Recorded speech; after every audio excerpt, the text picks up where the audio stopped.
What if I told you that the first president ran one of America's largest whiskey operations while suppressing a rebellion against whiskey taxes? That the third kept a woman enslaved while writing about liberty?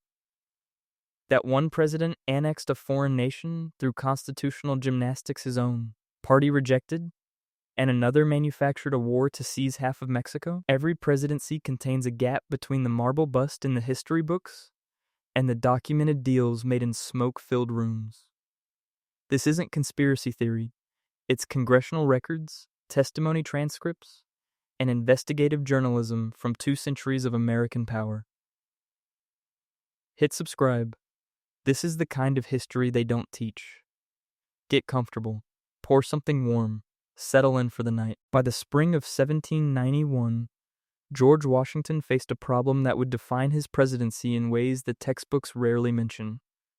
The man who led a revolution, partly over taxation, had just signed the Whiskey Act, placing the young republic's first federal tax on distilled spirits. What the official histories tend to skip is that Washington himself operated one of the largest whiskey distilleries in Virginia, producing 11,000 gallons annually at Mount Vernon by 1799. The president's private wealth depended on the same industry he was now taxing to fund Alexander Hamilton's financial system.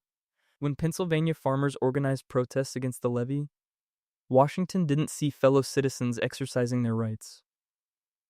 He saw a threat to federal authority and, perhaps less discussed, a threat to his own commercial interests. The Whiskey Rebellion escalated through 1794, with protesters tarring and feathering tax collectors and threatening armed resistance. Washington's response was unprecedented. In October of that year, he personally led a federalized militia force of nearly 13,000 troops, larger than most Revolutionary War deployments, into western Pennsylvania. It was the only time a sitting president commanded troops in the field. The official narrative frames this as decisive leadership, the young government proving its capacity to enforce the law. What's documented but less celebrated is the economic calculation underlying that decision. Washington didn't just suppress a rebellion. He established through military force that the federal government could tax commerce, even commerce that directly enriched the president himself. By November, the rebellion collapsed without significant battle. Washington pardoned the leaders, returned to Philadelphia, and continued operating his distillery. The contradiction never appeared in his farewell address. The whiskey flowed. The taxes were paid. The precedent was set. Less discussed than Washington's business entanglements is the machinery he built for recovering his human property. Throughout his presidency, Washington placed advertisements in Pennsylvania newspapers offering rewards for the return of enslaved people who had escaped from Mount Vernon. One of the most documented cases involved Ona Judge, a young woman enslaved by Martha Washington who fled to New Hampshire in 1796. Washington used his presidential resources and network to pursue her across state lines, even attempting to have her seized under the Fugitive Slave Act he had signed. Judge evaded capture and later gave interviews describing her escape and Washington's pursuit. The founding father, who spoke of liberty, maintained his wealth through a system of bondage he actively defended, even from the presidential mansion. The marble monument omits the advertisements. The testimonies remain in the archives. The contradiction defined more than Washington alone. It defined the compromise that made the presidency possible. John Adams entered office in 1797, carrying the weight of revolution and the burden of following Washington. His presidency would be remembered for many things, but the Alien and Sedition Acts of 1798 remain the clearest example of early American authoritarianism cloaked in national security language. Passed during tensions with France, the acts gave the federal government sweeping powers to deport foreign nationals and criminalize criticism of the government. The Sedition Act in particular made it illegal to publish false, scandalous, and malicious writing against the president or Congress. It's the kind of law that sounds like something from a distant authoritarian regime, not the second American presidency. Adams didn't write the legislation himself, but he enforced it with enthusiasm. Over the next 2 years, his administration prosecuted at least 25 individuals, most of them Republican newspaper editors who had criticized Federalist policies. The documented cases reveal the machinery of political suppression dressed in legal procedure. Matthew Lyon, a congressman from Vermont, was convicted under the Sedition Act for publishing criticism of Adams's unbounded thirst for ridiculous pomp and sentenced to 4 months in prison plus a $1,000 fine. James Callender, a journalist, received 9 months and a $200 fine for writing that Adams was a repulsive pedant with a continual grasp for power. The prosecutions weren't random. They systematically targeted Adams's political opponents, particularly those supporting Thomas Jefferson's emerging Republican coalition. The trials took place in federal courts with Federalist judges presiding. Convictions were nearly automatic. By the time Jefferson won the 1800 election, Adams had successfully weaponized federal law against press criticism. Jefferson would later pardon those convicted, and Congress would eventually repay the fines. But the precedent lingered. A president had jailed journalists for criticizing him, and the Constitution hadn't stopped it. Adams left office in March 1801, declining to attend Jefferson's inauguration. The pardons came later that year. The Sedition Act expired on schedule. But the machinery Adams demonstrated, using law to silence opposition, would reappear throughout American history. Refined and renamed, never quite extinct, Thomas Jefferson took the oath of office in March 1801, preaching limited federal power and strict constitutional interpretation. His presidency would reveal the same gap between principle and practice that characterized his entire public life. The most personally damaging contradiction involved Sally Hemings, a woman he kept enslaved at Monticello. While the relationship remained unconfirmed during Jefferson's lifetime, DNA evidence and historical research have since documented that Jefferson almost certainly fathered at least 6 children with Hemings, beginning when she was approximately 16 and he was 44. The power imbalance made consent impossible. Jefferson wrote about human equality and natural rights while maintaining this relationship across decades. He never freed Hemings during his lifetime, though he did free several of their children in his will. The contradiction between his public philosophy and his private conduct represents more than personal hypocrisy. It exposes how American democracy was built on a foundation that excluded the majority of people living under its laws. Jefferson's political contradictions matched his personal ones. The Louisiana Purchase of 1803 doubled the size of the United States and is taught as one of history's great real estate deals. What's less emphasized is that Jefferson had spent years arguing for strict constitutional interpretation, insisting the federal government possessed only explicitly enumerated powers. The Constitution said nothing about acquiring foreign territory. Jefferson knew this. He initially proposed a constitutional amendment to authorize the purchase, then abandoned the idea when he realized it would take too long. Instead, he simply executed the deal with France, spending $15 million of federal money on land acquisition the Constitution didn't authorize. It was expedient. It was transformative. It was also the exact kind of broad federal power Jefferson had condemned when his political opponents wielded it. His Treasury Secretary, Albert Gallatin, raised concerns about the constitutional problem. Jefferson proceeded anyway. By July 1803, the deal was signed. By December, Congress had ratified it. The constitutional objection disappeared into the celebration of expansion. Jefferson's philosophy bent to accommodate Jefferson's ambition, and the land became American. The principle returned whenever convenient, dormant but available for future use. James Madison inherited the presidency in 1809, and with it inherited the tensions with Britain that would explode into the War of 1812. What often escapes notice in the patriotic narrative is how that war served financial interests beyond simple national defense. Madison and his allies had deep connections to land speculation schemes that required British withdrawal from the Northwest Territory and Spanish weakness in Florida. The war wasn't just about impressment of sailors or British arrogance. It was also about opening Western lands for settlement and speculation, enriching the very political class that voted for the conflict. Madison himself held interests in land companies that would benefit from territorial expansion. When the war began in June 1812, it was sold as defending national honor. The business calculations stayed private. The war went poorly. By August 1814, British forces had marched into Washington and burned the Capitol, the White House, and most government buildings. Madison and his cabinet fled the city. The president spent the night of August 24th in a Virginia farmhouse while the Capitol burned. The official history frames this as temporary setback before American resilience prevailed. The documented reality is messier. The burning of Washington was a humiliation that exposed catastrophic unpreparedness. Madison's administration had gone to war without adequate military funding, training, or strategy. The coastal cities were vulnerable. The capital was indefensible. The Warhawks had promised easy victory and quick territorial gains. Instead, the nation's capital was ash, and the president was in hiding. Peace negotiations were already underway when Andrew Jackson won the Battle of New Orleans in January 1815.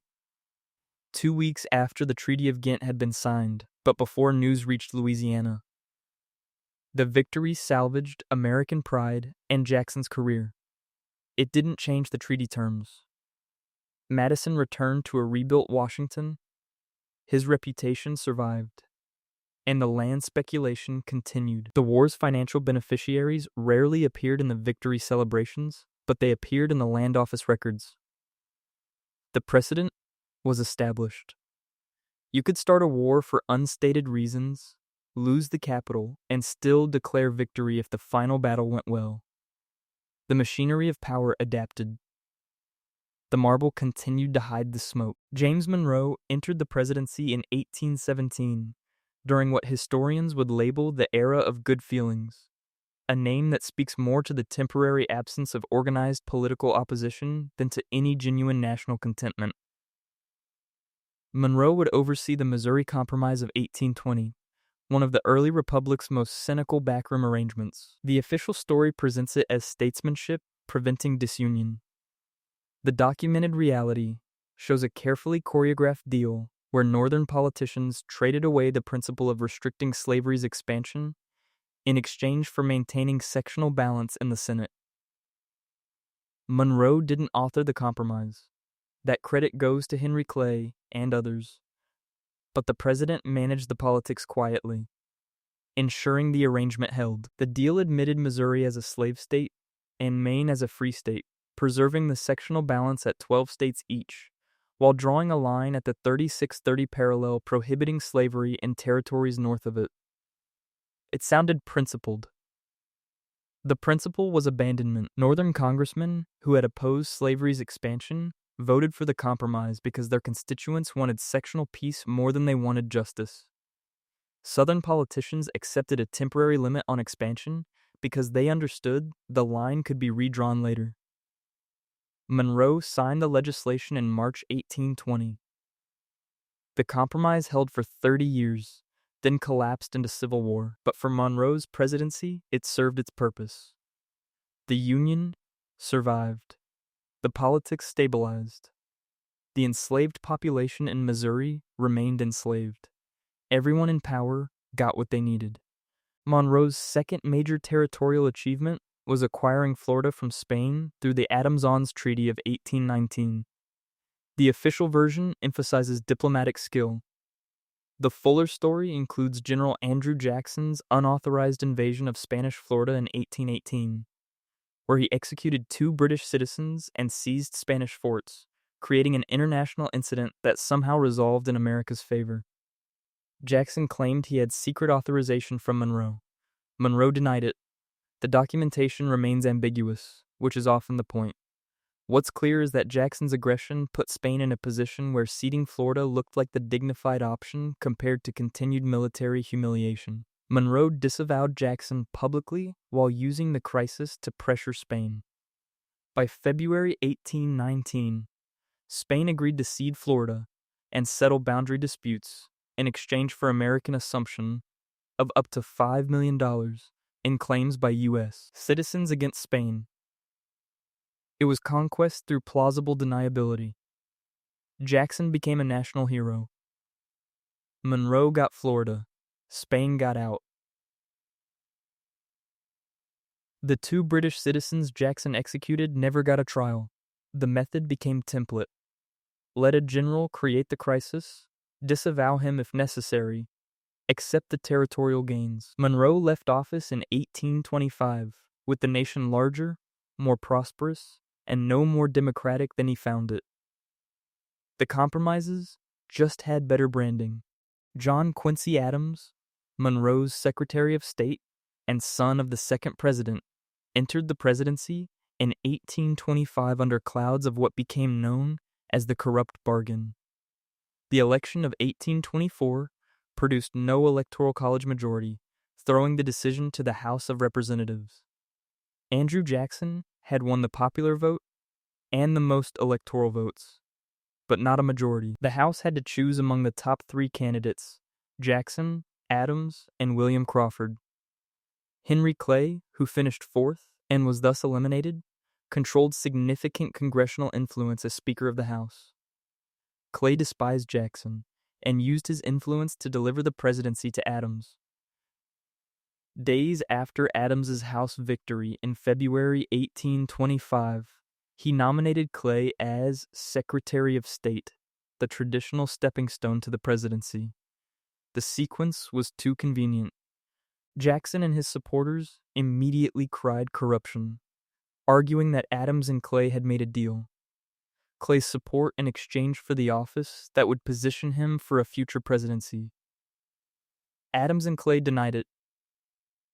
The documentation proves neither guilt nor innocence definitively, which is why it remains historically contested. What's documented is the sequence, the nomination, and the political benefit each man received.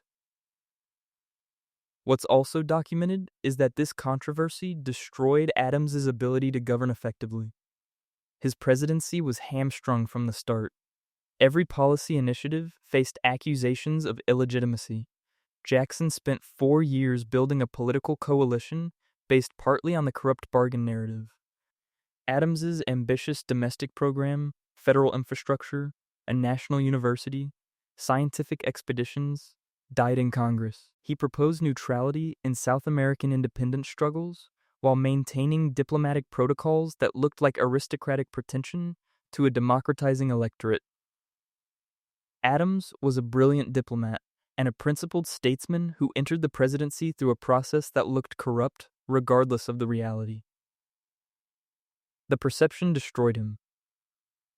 Jackson won a landslide in 1828. Adams left Washington without attending Jackson's inauguration, repeating his father's bitter exit. Clay remained Secretary of State until the end. The corrupt bargain became Democratic folklore, proof that elites made deals in back rooms while claiming to represent the people. Whether the specific deal happened mattered less than how perfectly it illustrated what voters had come to believe about their government. Andrew Jackson's presidency from 1829 to 1837 represented the revenge of the outsider and the triumph of what his supporters called democracy. What it actually represented was a reconfiguration of American power that replaced one elite with another, while deploying populist rhetoric to obscure the replacement. Jackson's defining policy was Indian removal, culminating in the Trail of Tears.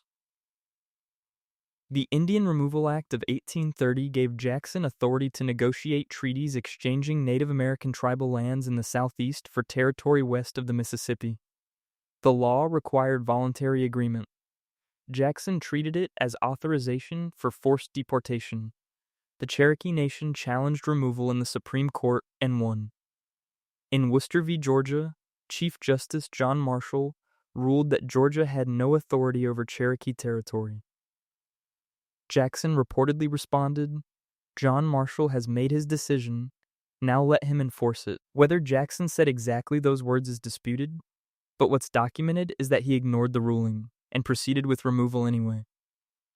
Between 1831 and 1839, approximately 15,000 Cherokee were forced to march to Oklahoma Territory.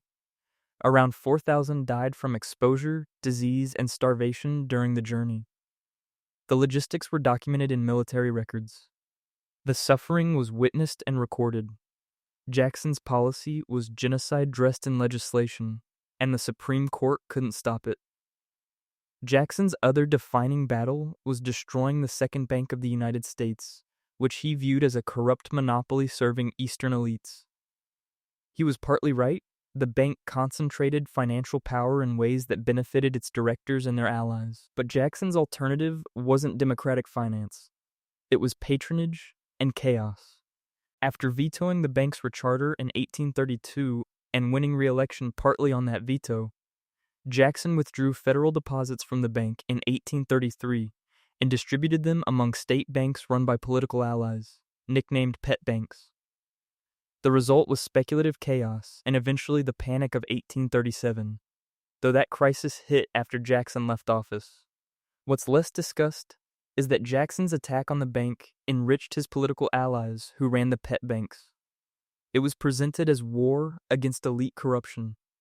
It was actually elite replacement, trading one network of financial power for another while deploying populist language. Jackson left office in March 1837, handing power to his chosen successor Martin Van Buren, just as the economic consequences of his banking policies materialized.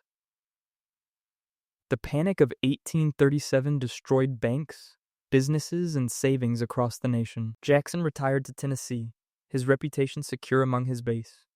Van Buren inherited the crisis. The pattern held. Jackson made the decisions. Someone else absorbed the consequences. Martin Van Buren became president in March 1837 and inherited an economy collapsing from speculation and Jackson's banking chaos. The Panic of 1837 began within months of his inauguration. Van Buren's response was to do essentially nothing, arguing that government intervention would make things worse. It was a principled position that resulted in widespread suffering. What's less noted is that Van Buren had been Jackson's vice president and primary political advisor. He knew the banking decisions that helped cause the crisis. He had supported them. As the economy collapsed, Van Buren maintained that the crisis would self-correct through market mechanisms. Banks failed. Unemployment spread. Prices dropped. The Depression lasted through his presidency. Van Buren lost re-election in 1840 in a landslide. It's the kind of political karma that looks like justice until you remember that the people who suffered the Depression weren't the ones who caused it. Van Buren left office, practiced law, and eventually returned to politics. The depositors who lost their savings in failed pet banks had fewer options. Van Buren's deeper legacy was perfecting the political machine that Jackson had built. The Albany Regency in New York, which Van Buren organized before his presidency, became the model for party politics as organized patronage. The machine distributed government jobs based on loyalty, not competence. It treated political office as spoils to be divided among supporters. It's the system we call corruption when other countries do it. In America, Van Buren helped normalize it as democratic politics. He called it rotation in office, arguing that ordinary citizens deserved a chance at government employment. In practice, it meant government jobs went to party loyalists who funded campaigns and delivered votes. The system survived Van Buren. It evolved through the 19th century into progressively more sophisticated forms. By the time civil service reform arrived in the 1880s, the spoils system had been normal for half a century. Van Buren didn't invent patronage, but he systematized it, packaged it as democratic reform, and left it embedded in American governance. The machinery ran on loyalty and reward. The efficiency was optional. The corruption was structural. The model endures, renamed and refined but fundamentally unchanged. William Henry Harrison served as president for 31 days in 1841 before dying of pneumonia, making him the shortest tenured president in American history. The irony that escapes most retrospectives is that Harrison died before he could generate the scandals his career suggested were coming. His inauguration on March 4th was held in cold rain. Harrison delivered the longest inaugural address in American history, nearly 2 hours, without a coat or hat, reportedly to demonstrate his vigor at age 68. He caught pneumonia within days and died on April 4th. The official narrative treats this as tragedy. The cynical read is that America lost a president but gained a cautionary tale. What gets less attention is what Harrison represented politically. He was elected as the Whig alternative to Van Buren's Democrats, running a campaign that deployed populist imagery while hiding that Harrison came from Virginia plantation aristocracy. The log cabin and hard cider campaign of 1840 was manufactured folksy authenticity, selling a wealthy man as a common frontier hero. It worked spectacularly. Harrison won in a landslide. Then he died before implementing any policies. History remembers the inaugural address and the pneumonia. It forgets that Harrison's political career included serving as governor of Indiana Territory, where he negotiated treaties that dispossessed Native American tribes of millions of acres, often through alcohol, debt, and coercion. Harrison got elected by pretending to be something he wasn't, then died before the pretense required actual governance. In the catalog of presidential scandals, Harrison's is absence. What he might have done remained theoretical. The log cabin stayed a symbol. The treaties stayed in force. The image outlasted the man by design. John Tyler inherited the presidency when Harrison died, and immediately generated constitutional controversy that overshadowed everything else. No president had died in office before. The Constitution stated that in such cases, the vice president would assume the powers and duties of the office, but it didn't explicitly state whether the vice president became president or merely acting president. Tyler insisted he was president, period. He took the oath, moved into the White House, and refused to acknowledge documents addressed to acting President Tyler. Congress initially resisted. Tyler didn't care. He established through sheer insistence the precedent that the vice president becomes president upon the president's death, not merely a caretaker. It was constitutional interpretation through stubbornness, and it stuck. What Tyler did with that power is where things get interesting. His major achievement was annexing Texas in 1845 through a joint resolution of Congress, bypassing the 2/3 Senate majority required for a treaty. Texas had been an independent republic since 1836, having broken away from Mexico partly to preserve slavery, which Mexico had abolished. Annexation was controversial because it would add a large slave state and likely provoke war with Mexico. Tyler negotiated an annexation treaty in 1844. The Senate rejected it. So Tyler used his final months in office to pursue annexation through a joint resolution, which required only simple majorities in both houses. It was a constitutional workaround to achieve what the treaty process had rejected. The resolution passed both houses in late February 1845, days before Tyler left office. Tyler signed it on March 1st, 3 days before James K. Polk's inauguration. Tyler then left office having accomplished what no previous president had managed, annexing a foreign republic over Senate opposition by finding a procedural loophole. The consequences were exactly what opponents had predicted. Mexico broke diplomatic relations immediately. War followed within a year. Texas entered the Union as a slave state, tilting the sectional balance and accelerating the path to civil war. Tyler's method became precedent. If you couldn't get a treaty through the Senate, you could try a joint resolution instead. Constitutional process was negotiable. The goal was expansion. The Constitution was flexible. Tyler left office in March 1845. technically a president without a party since the Whigs had expelled him for vetoing their legislation. He retired to Virginia and eventually joined the Confederacy during the Civil War, serving briefly in the Confederate Congress before his death in 1862. The annexation of Texas remained his legacy. The war it caused would define the next 2 decades. James K. Polk entered office in March 1845 determined to expand American territory, and he succeeded dramatically through a combination of diplomacy and manufactured war. His administration acquired more territory than any presidency except Jefferson's. The Oregon Territory was settled through negotiation with Britain in 1846, establishing the 49th parallel as the border. That was the diplomatic part. The conquest of Mexican territory was less diplomatic. Polk wanted California and the Southwest. Mexico wouldn't sell, so Polk created conditions for war. In January 1846, he ordered General Zachary Taylor to move U.S. troops into disputed territory between the Nueces River and the Rio Grande, land Mexico considered Mexican territory. It was a deliberate provocation. When Mexican forces attacked Taylor's troops in April, Polk had his pretext. He asked Congress for a declaration of war in May 1846, claiming Mexico had shed American blood upon American soil. It was technically true only if you accepted Polk's definition of American soil, which required ignoring that the territory was disputed and U.S. forces had been ordered there precisely to create conflict. The war lasted until February 1848 and ended with the Treaty of Guadalupe Hidalgo, which forced Mexico to cede California, Nevada, Utah, most of Arizona and New Mexico, and parts of Colorado and Wyoming, about half of Mexico's territory, in exchange for $15 million. It's taught as manifest destiny fulfilled. It was conquest through manufactured justification.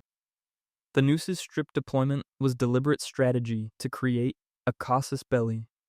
Congressman Abraham Lincoln challenged Polk in the House, demanding to know the exact spot where American blood had been shed on American soil, arguing that Polk had provoked the war unconstitutionally. Polk ignored him. The war continued. The territory was seized. $15 million was paid, which made it look like a purchase rather than conquest, which was precisely the point. Polk achieved his territorial goals and declined to run for re-election in 1848, leaving office in March 1849. He died 3 months later at age 53, exhausted by the presidency. The conquered territory entered the Union. The slavery question exploded over how to organize it. The Civil War's origins trace partly to the land Polk seized. The spot where American blood was shed remained disputed, which was Abraham Lincoln's point. Polk manufactured a war, conquered half a neighbor's territory, and called it destiny. The textbooks mostly agreed. Zachary Taylor, the general who commanded the troops in Polk's manufactured war, became president in March 1849 and died 16 months later in July 1850. Supposedly from cholera morbus after consuming cold milk and cherries at a 4th of July celebration. The official cause of death was accepted for over a century. In 1991, Taylor's body was exhumed to test for arsenic poisoning, following speculation that he'd been murdered for his opposition to expanding slavery into territories acquired from Mexico. The tests found no evidence of poisoning. The cholera diagnosis stood.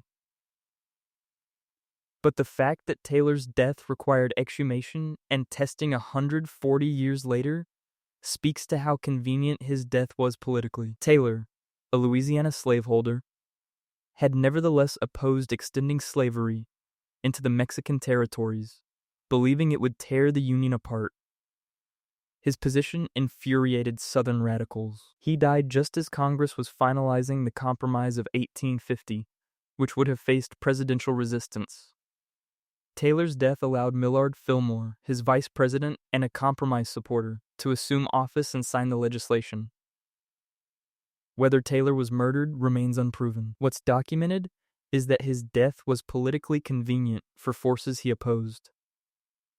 and that convenience generated enough suspicion to justify exhumation a century later.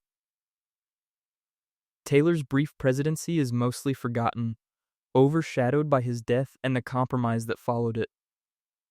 What's worth noting is that Taylor represented the Whig Party's last gasp at national relevance. The party was collapsing under the weight of the slavery question. Taylor's death accelerated that collapse. Within 6 years, the Whigs would cease to exist as a national party, replaced by the Republicans. Taylor died before the implications became clear, which is a pattern in this chronology. Presidents who served long enough to create scandals, and presidents who died conveniently before their positions required defense. Harrison died before governing. Taylor died before his opposition to the Compromise of 1850 required confrontation with Congress and his own party. The presidency preserved their reputations through timely mortality. The machine continued. The slavery question festered. The compromises delayed but couldn't prevent the reckoning that was coming. Taylor's body went into the ground in 1850 with military honors. It came out in 1991 with test results showing cholera, not arsenic. The question of whether his death was too convenient remained unanswered.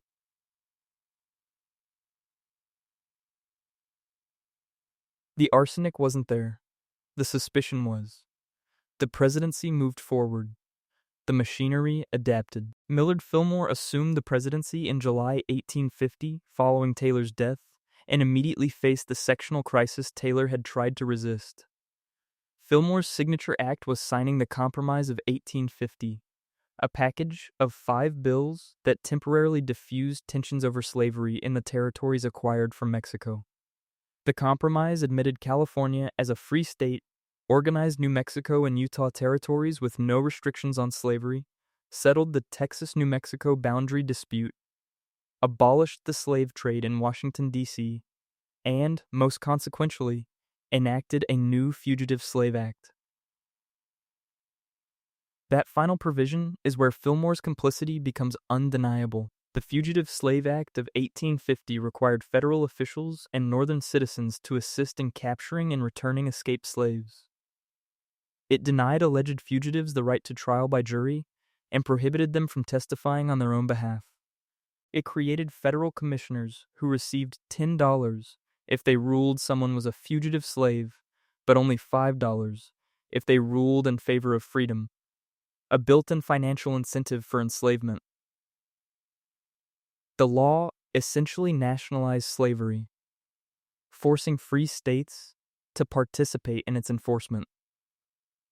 Fillmore didn't just sign this legislation. He enforced it vigorously, sending federal troops and marshals to northern cities to capture people who had escaped slavery, sometimes decades earlier. In Boston in 1851, federal forces arrested Thomas Sims, a man who had escaped from Georgia, and returned him to slavery despite massive public protests. In Syracuse, a fugitive named Jerry Henry was rescued from federal custody by abolitionists, and what became known as the Jerry Rescue. Fillmore ordered prosecutions of the rescuers. The president treated resistance to the Fugitive Slave Act as rebellion against federal authority, which technically it was, but that framing erased the moral content of what was being enforced. Fillmore was deploying federal power to return human beings to bondage. He did so in the name of preserving the Union and honoring constitutional obligations. The Union was preserved temporarily. The compromises made it more fragile, not stronger. Every fugitive captured and returned under Fillmore's enforcement radicalized more Northerners against the slave system. Harriet Beecher Stowe wrote Uncle Tom's Cabin partly in response to the Fugitive Slave Act's enforcement. The law Fillmore championed helped create the anti-slavery movement that would eventually destroy the compromise he defended. Fillmore's presidency also demonstrated the pattern of Northern politicians sacrificing principle to maintain political viability in a system that gave the South disproportionate power. Fillmore was from New York, a free state. He built his career in Whig Party politics. He signed the Fugitive Slave Act, knowing it was morally indefensible, because he believed preserving the Union required appeasing the South. It's the calculus that would define Northern Democratic and moderate Whig positions for the next decade. Sacrifice black freedom to prevent Southern secession. The calculation failed. The South seceded anyway. The people who were returned to slavery under Fillmore's enforcement remained enslaved. Fillmore left office in March 1853, his party collapsing and his reputation declining. He ran for president again in 1856 as the Know Nothing Party candidate, a nativist organization that blamed immigrants for America's problems, finishing third. He died in 1874. The Fugitive Slave Act was repealed in 1864 after the Civil War had made it moot. The people it had condemned to continued bondage didn't get reparations. They got a war that freed them while killing hundreds of thousands. Fillmore's compromise failed on every level except temporarily postponing the inevitable. Franklin Pierce entered the presidency in March 1853 and spent 4 years demonstrating that weak leadership in a crisis is its own form of corruption. Pierce was a Northern Democrat who believed appeasing the South would preserve the Union. His signature legislative achievement was supporting the Kansas-Nebraska Act of 1854, which overturned the Missouri Compromise's prohibition on slavery north of the 3630 line, and instead allowed settlers in Kansas and Nebraska territories to decide the slavery question. Through popular sovereignty, the architect was Senator Stephen Douglas of Illinois, but Pierce provided critical presidential support. The bill passed in May 1854. The result was immediate violence.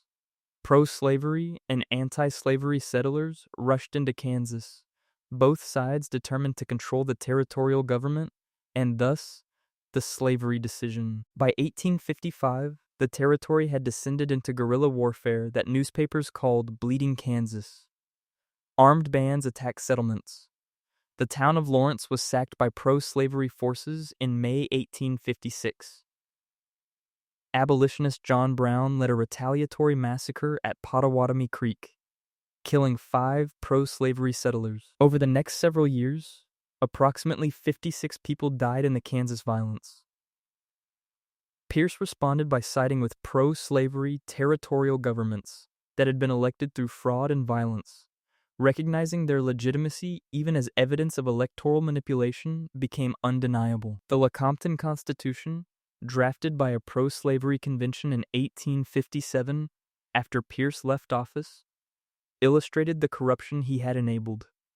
The convention refused to allow a fair vote on whether Kansas would be slave or free, instead offering voters a choice between the Constitution with slavery or the Constitution with no new slaves, but existing slaves and their descendants would remain enslaved. It was a rigged referendum. The Free State majority boycotted it. The pro-slavery Constitution passed and was sent to Congress for approval. Pierce's successor, James Buchanan, supported it. Congress eventually rejected it after evidence of fraud became overwhelming. But Pierce had created the conditions for this charade by treating clearly illegitimate territorial governments as legitimate because they supported slavery. It's corruption through willful blindness, knowing the process was fraudulent and endorsing it anyway, because the alternative was confronting the South. Pierce left office in March 1857, with Kansas still bleeding and his own party declining to renominate him.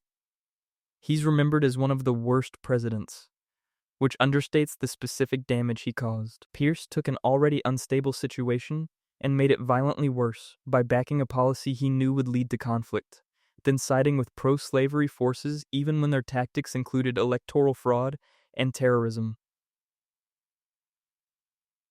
The Kansas violence radicalized both sides and made peaceful resolution less likely. Pierce returned to New Hampshire after leaving office and spent his remaining years defending the Confederacy during the Civil War, even as his home state sent troops to fight it.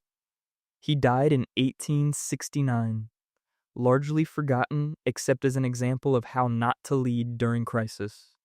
The Kansas Territory eventually entered the Union as a free state in 1861, after the South had seceded and couldn't block it. The 56 people who died in Bleeding Kansas didn't die for popular sovereignty. They died because Pierce enabled violence by pretending fraud was democracy. James Buchanan became president in March 1857 and spent 4 years watching the country slide towards civil war while doing essentially nothing to stop it. Buchanan's presidency is often taught as passive failure, a weak man unable to act decisively. The documented reality is more damning. Buchanan actively aided the South while claiming neutrality. Just 2 days after his inauguration, the Supreme Court announced its decision in Dred Scott v. Sanford, ruling that black people could not be citizens and that Congress had no power to prohibit slavery in federal territories. What's less discussed is that Buchanan had advanced knowledge of the decision and publicly stated in his inaugural address that the slavery question would soon be settled by the Supreme Court, whose decision all Americans should accept. Buchanan had been in communication with Justice Robert Grier, his fellow Pennsylvanian, lobbying for the court to issue a broad pro-slavery ruling rather than deciding the case on narrow grounds. Grier kept Buchanan informed of the court's deliberations. It was improper coordination between the executive and judicial branches to produce a predetermined outcome favorable to slavery. The Dred Scott decision didn't settle the slavery question. It radicalized opposition and made compromise impossible by declaring that slavery couldn't be legally restricted. Buchanan spent the rest of his presidency insisting that Southern secession would be illegal, but that the federal government had no constitutional power to prevent it. A position that satisfied no one and paralyzed federal response. When South Carolina seceded in December 1860, Buchanan condemned it but did nothing. When Southern states began seizing federal forts and arsenals, Buchanan protested but didn't act. By the time he left office in March 1861, 7 states had seceded and formed the Confederacy, and Buchanan had spent months insisting his hands were tied. It was constitutional theorizing as a substitute for leadership. Lincoln inherited a country already split and a military hollowed out by Southern officers who had resigned to join the Confederacy. Buchanan returned to Pennsylvania and spent the Civil War years defending his inaction, arguing he had prevented war by not resisting secession. The argument required ignoring that his passivity enabled the South to organize and arm while the federal government did nothing. Buchanan's failure was compounded by corruption within his administration. Several cabinet members were Southern sympathizers who actively worked to weaken federal authority. His Secretary of War, John Floyd of Virginia, transferred weapons from Northern to Southern arsenals in the months before secession, ensuring that when Southern states seized those arsenals, they captured well-stocked facilities. Floyd resigned in December 1860 and later joined the Confederate Army. Buchanan knew Floyd's sympathies, but didn't remove him until after the damage was done. It's the kind of administrative corruption that operates through deliberate inattention, the president knowing his subordinates are undermining federal authority and doing nothing, because confrontation would be uncomfortable. Buchanan died in 1868, his reputation destroyed. The Civil War he claimed to have prevented through inaction killed over 600,000 people. The weapons Floyd transferred to Southern arsenals were used against Union troops. The Supreme Court decision Buchanan helped engineer was eventually overturned by constitutional amendments that Buchanan opposed. His presidency represents the institutional collapse that made war inevitable. Not through dramatic failure, but through steady erosion of authority and principle, until nothing remained but the choice between surrender or violence. Abraham Lincoln entered the presidency in March 1861 and is remembered as the president who saved the Union and freed the slaves. Both things are true.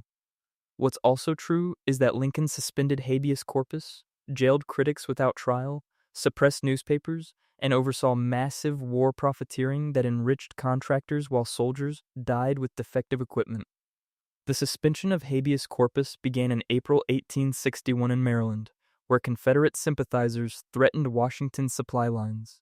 Lincoln authorized military arrests of suspected Confederate supporters without charging them or granting them trials.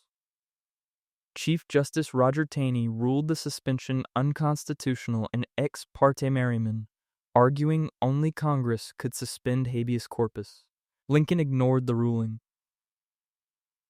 By September 1862, he had expanded the suspension nationwide for anyone accused of discouraging enlistment or providing aid to the rebellion. Estimates suggest over 13,000 civilians were arrested and detained without trial during the war.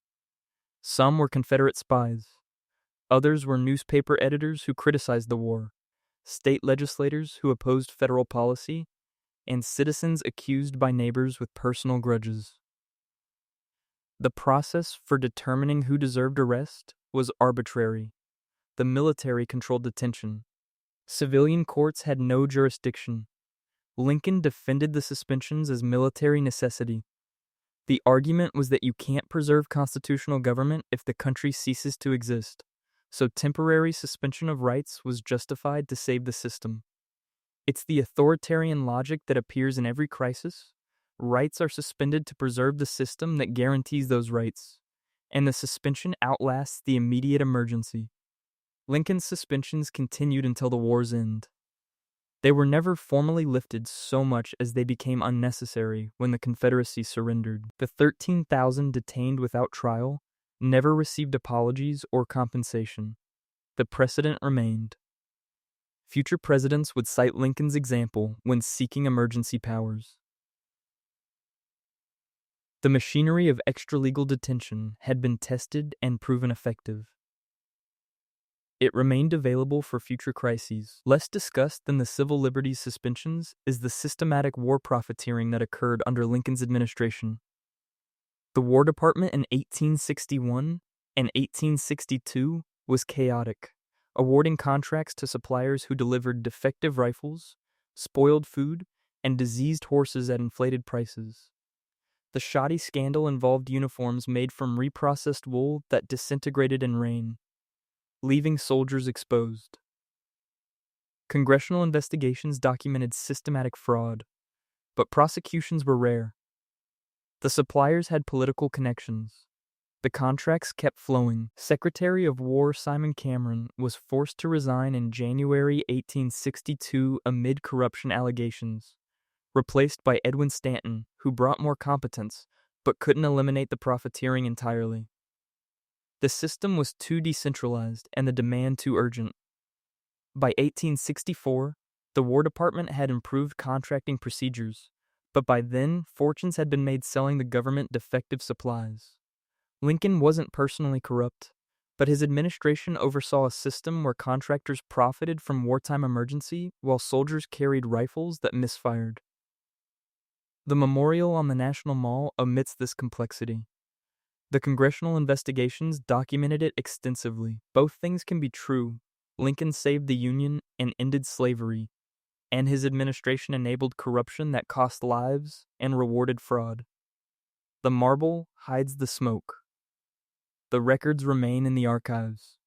The contradiction defines more than Lincoln alone. Andrew Johnson assumed the presidency in April 1865 after Lincoln's assassination and spent 4 years proving that following a martyr is impossible and that personal racism can override political survival instincts. Johnson was a Tennessee Democrat who remained loyal to the Union during the war. Lincoln chose him as running mate in 1864 to signal national unity. That calculation failed to account for what Johnson would do with presidential power. His approach to Reconstruction was to oppose nearly every measure designed to protect formerly enslaved people and to support the rapid restoration of Southern state governments led by former Confederate officials. By December 1865, Johnson had issued thousands of pardons to Confederate leaders, allowing them to reclaim property and political rights. The state governments organized under his authority passed black codes, laws restricting the freedom of black citizens through vagrancy statutes, labor contracts, and restrictions on property ownership and legal rights. The black codes were slavery by other means. Johnson defended them as appropriate state regulation. Congress, controlled by Republicans, responded by passing the Civil Rights Act of 1866, which declared all persons born in the United States to be citizens with equal protection under law, directly overriding the Dred Scott decision and the Black Codes. Johnson vetoed it. Congress overrode his veto in April 1866. Congress then passed the 14th Amendment, guaranteeing citizenship and equal protection. Johnson opposed it and encouraged Southern states to reject ratification, which 10 of 11 former Confederate states did initially. Johnson's obstruction convinced congressional Republicans that he was actively trying to undo the war's outcome. The conflict escalated through 1867 as Congress passed Reconstruction Acts over Johnson's vetoes, placing the South under military authority and requiring new state constitutions guaranteeing black voting rights.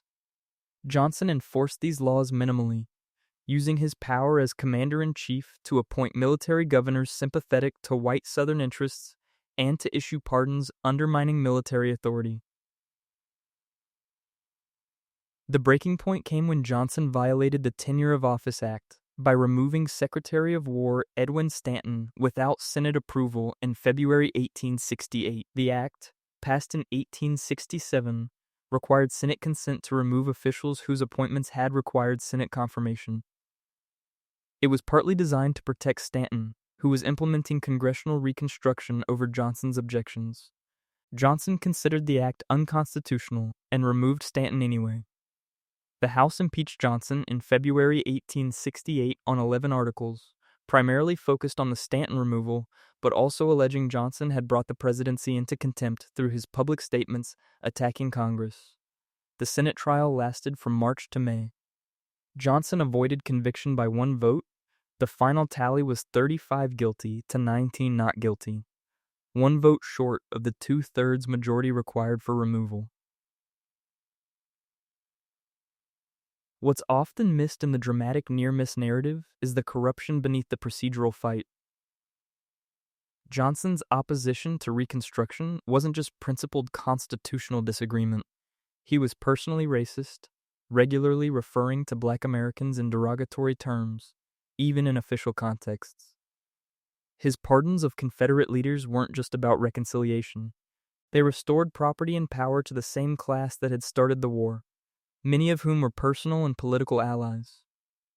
There were also allegations, never fully proven but documented in congressional testimony, that Johnson's administration sold pardons to wealthy Confederates. The investigation suggested that agents acting on behalf of the administration offered pardons in exchange for payment, with the money reportedly going to Johnson's political supporters and possibly to Johnson himself.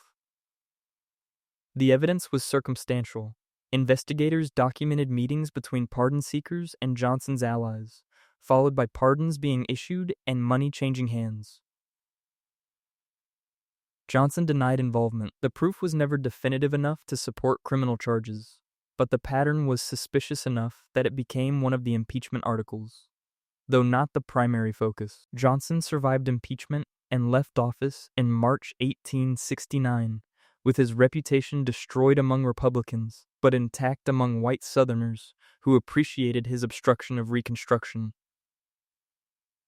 He returned to Tennessee and eventually won election to the Senate in 1875, the only former president to do so, serving until his death a few months later. His brief Senate tenure was spent denouncing Reconstruction and federal authority. The pardon-selling allegations remained unresolved. The black codes he defended eventually evolved into Jim Crow laws that lasted another century. Johnson's legacy is straightforward. He used presidential power to undermine the outcome of the Civil War and to prevent formerly enslaved people from achieving meaningful freedom. The impeachment failed by one vote. The corruption beneath it was never fully investigated. The pattern held: constitutional procedure without accountability, political theater without consequence. The machinery adapting to protect power regardless of the outcome. Ulysses S. Grant became president in March 1869 as a war hero and left office in March 1877 as a symbol of corruption and incompetence, though the reality was more complex than either reputation.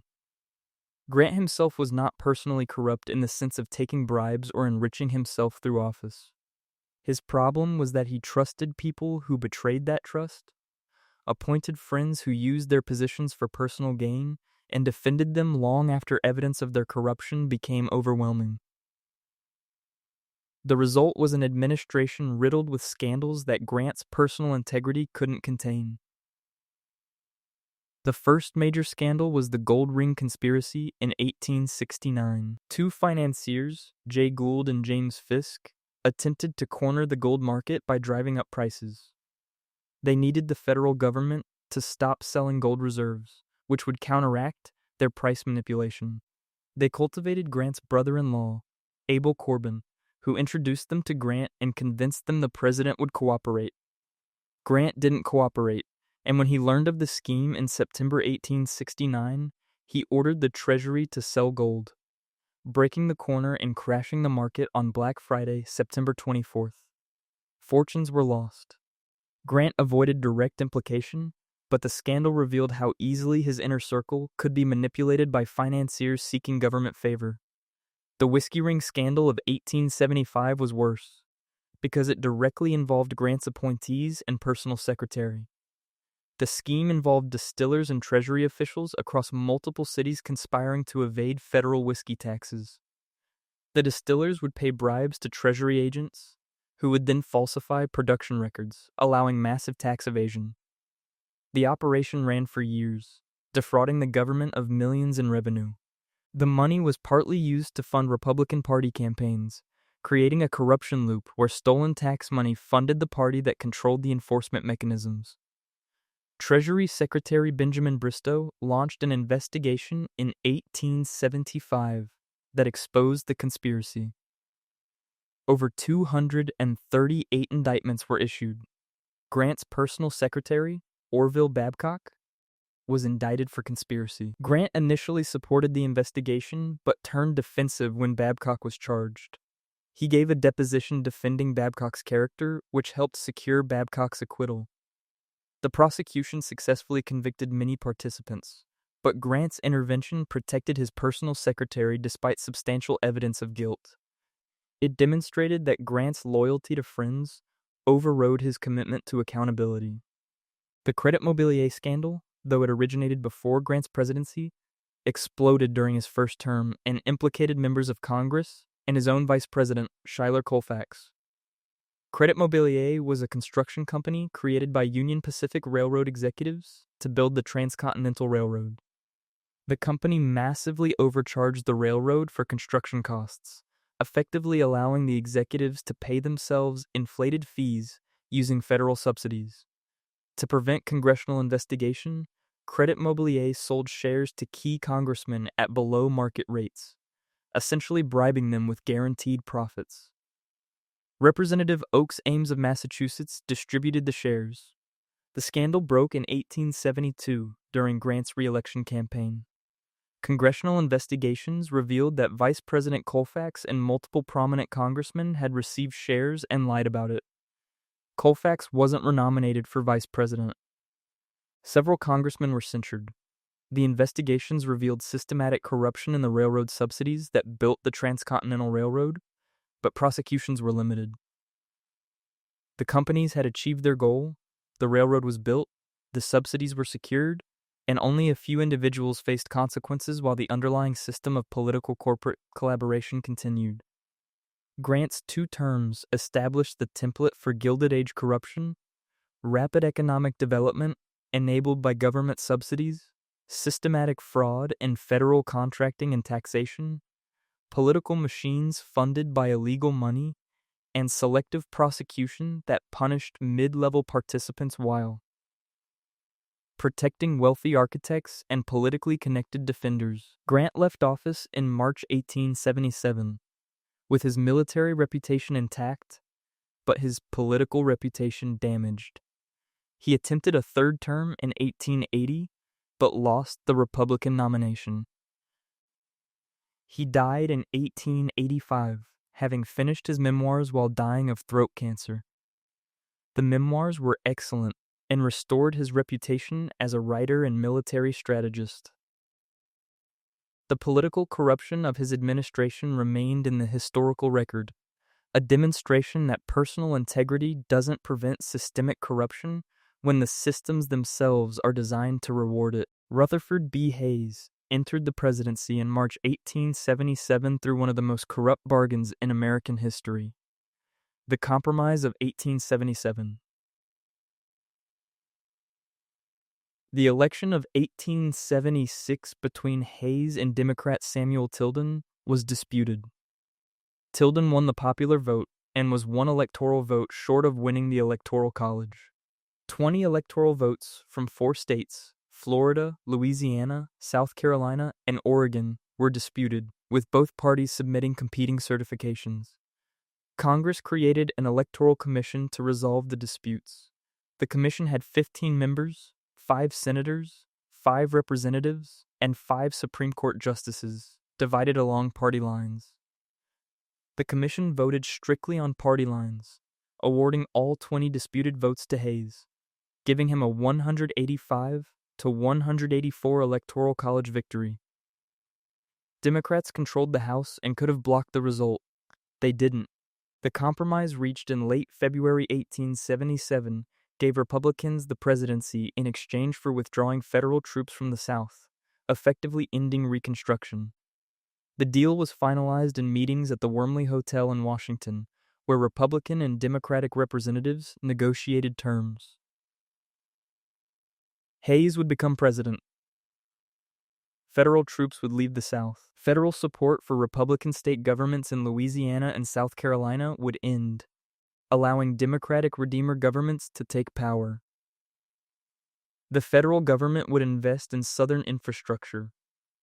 Several Southern Democrats would receive appointments in Hayes's administration. It was all informal, conducted through intermediaries, with no signed agreement. Hayes himself maintained he wasn't directly involved in the negotiations, but his closest advisors were, and Hayes honored the terms immediately upon taking office. By April 1877, the last federal troops withdrew from South Carolina and Louisiana.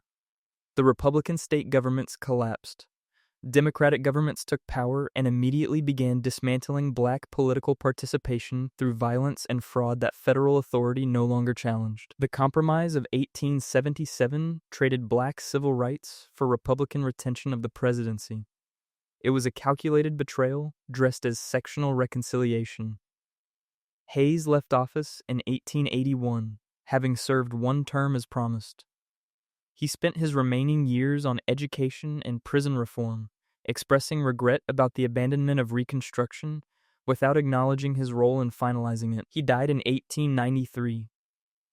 The compromise he accepted established Democratic control of the South for the next 80 years and created the Jim Crow system that lasted until the 1960s. 20 disputed electoral votes gave Hayes the presidency. 4 million formerly enslaved people in the South lost federal protection. The machinery of politics adapted. The votes were traded. The presidency was secured. The people who paid the price weren't consulted. The pattern held. The compromise was celebrated as the end of a difficult era. The systematic disenfranchisement and terror that followed wasn't factored into the cost. James Garfield became president in March 1881 and was shot in July, dying in September after 11 weeks of medical incompetence that probably killed him faster than the bullet. His presidency was too brief to generate major scandals, but what defined his brief tenure was patronage. Garfield inherited the spoils system that had been expanding since Andrew Jackson and had become by 1880 an entrenched corruption mechanism. Government jobs were distributed to political supporters regardless of competence. Senators expected to control federal appointments in their states. The president's time was consumed mediating between competing demands for offices. Garfield's assassin, Charles Guiteau, was a mentally ill office seeker who believed he deserved a consulship and blamed Garfield for not appointing him. Guiteau shot Garfield in a Washington train station on July 2nd, reportedly shouting, "I am a stalwart of the stalwarts." Arthur is president now, referring to Vice President Chester Arthur, who represented the Republican Party faction most committed to patronage.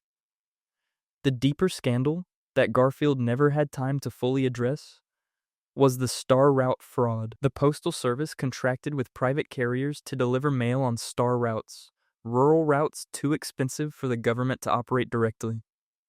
The contracts were supposed to be awarded through competitive bidding. Instead, postal officials and contractors conspired to rig bids, inflate route costs, and pay bribes. The fraud had been operating for years, costing the Treasury millions annually. Garfield appointed reformers to investigate, but before significant action could be taken, he was shot. The investigation continued under Arthur, leading to multiple indictments, but most defendants were acquitted due to lack of definitive evidence and skilled legal defense. The Star Route scandal exemplified Gilded Age corruption, systematic fraud in government contracting, political protection of those involved, and outcomes where the architects faced few consequences while the system continued largely unchanged. Garfield lingered for 79 days after being shot, during which doctors repeatedly probed the wound with unsterilized instruments, causing infections that medical historians believe were the primary cause of death. Alexander Graham Bell attempted to locate the bullet using a metal detector he had invented, but Garfield's metal bed frame interfered with the device. Garfield died on September 19, 1881. The tragedy accelerated civil service reform. Congress passed the Pendleton Civil Service Reform Act in 1883, establishing merit-based hiring for some federal positions, though patronage remained widespread for decades. Garfield's assassination by a disappointed office seeker became the symbol of the spoils system's madness. Though the system's deeper corruption, the use of government employment as political reward, creating incompetent administration and systematic fraud, took generations to fully dismantle. Garfield died before accomplishing much. His death accomplished more than his life by making the corruption he inherited briefly intolerable. The reform was partial. The patronage continued in new forms. But the symbol was useful. The machinery adapted. The pattern held. Chester Arthur became president in September 1881, when Garfield died, and managed to surprise everyone by actually pursuing reform despite having been the epitome of machine politics before assuming office. Arthur had been collector of the Port of New York, a position that controlled thousands of jobs and was the crown jewel of Republican patronage in New York State. He'd been appointed by Grant and dismissed by Hayes for refusing to reform the Customs House's patronage system.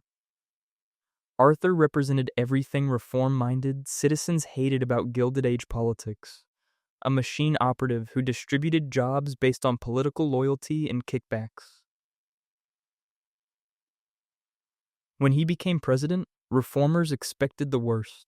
Arthur instead supported the Pendleton Civil Service Reform Act of 1883, which established merit-based competitive examinations for some federal jobs. It was a limited reform. Only about 10% of federal positions initially fell under the merit system, but it was more than reformers expected from Arthur. The reform came partly from genuine conversion and partly from political calculation. Garfield's assassination had made the spoils system politically toxic. Arthur needed to distance himself from it to have any chance at the 1884 nomination. What's less discussed is that Arthur's reform credentials were limited to civil service.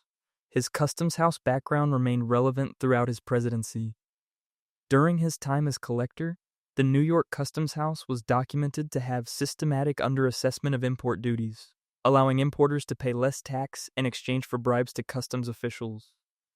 Congressional investigations in the 1870s had exposed the corruption, but prosecutions were limited. Arthur claimed he had cleaned up the worst abuses when he ran the operation, but the investigations suggested the corruption was institutional and continued despite surface reforms. As president, Arthur didn't pursue aggressive investigation of customs fraud, possibly because doing so would have implicated his former subordinates and himself. The reform he supported, civil service, didn't touch the corruption he knew best, customs and tariff manipulation. It was selective integrity, addressing the politically necessary issue while avoiding the one that might expose his past. Arthur also oversaw what became known as the Great Barbecue of public lands. Though the practice had been ongoing long before his presidency, the federal government was granting massive land subsidies to railroad companies to encourage westward expansion. The grants were supposed to support railroad construction, In practice, they enriched railroad executives and speculators who acquired land at minimal cost, waited for railroads to increase its value, and sold it at enormous profit. Arthur didn't create this system. It had operated since the 1850s, but his administration continued it without serious reform. The Department of the Interior, under his watch, approved land grants with minimal oversight. Fraud was widespread. Railroad companies claimed subsidies for routes never built or shoddily constructed. The corruption was so normalized that it barely registered as scandal. It was simply how business worked. Arthur left office in March 1885, having served out Garfield's term without seeking election in his own right. The Republican Party didn't want him. He'd lost the machine politicians by supporting civil service reform and failed to win reformers' full trust because his reform was selective. He died in 1886 from kidney disease. His presidency demonstrated that Gilded Age corruption was systemic. Even a reformed machine politician could only address the politically necessary reforms while leaving the deeper structural corruption intact. Grover Cleveland entered the presidency in March 1885 as the first Democrat elected since before the Civil War. His reputation was built on anti-corruption credentials. He'd fought Tammany Hall as mayor of Buffalo and as governor of New York. What the reputation obscured was a personal scandal that would have ended most political careers, but somehow enhanced Cleveland's. During the 1884 campaign, the Buffalo Evening Telegraph published allegations that Cleveland had fathered a child out of wedlock with Maria Halpin, a widow, in the 1870s. Cleveland acknowledged the possibility. He'd had a relationship with Halpin, though the paternity was uncertain since Halpin had been involved with multiple men. Cleveland had provided financial support for the child, who was placed with an adoptive family. The scandal should have destroyed his campaign.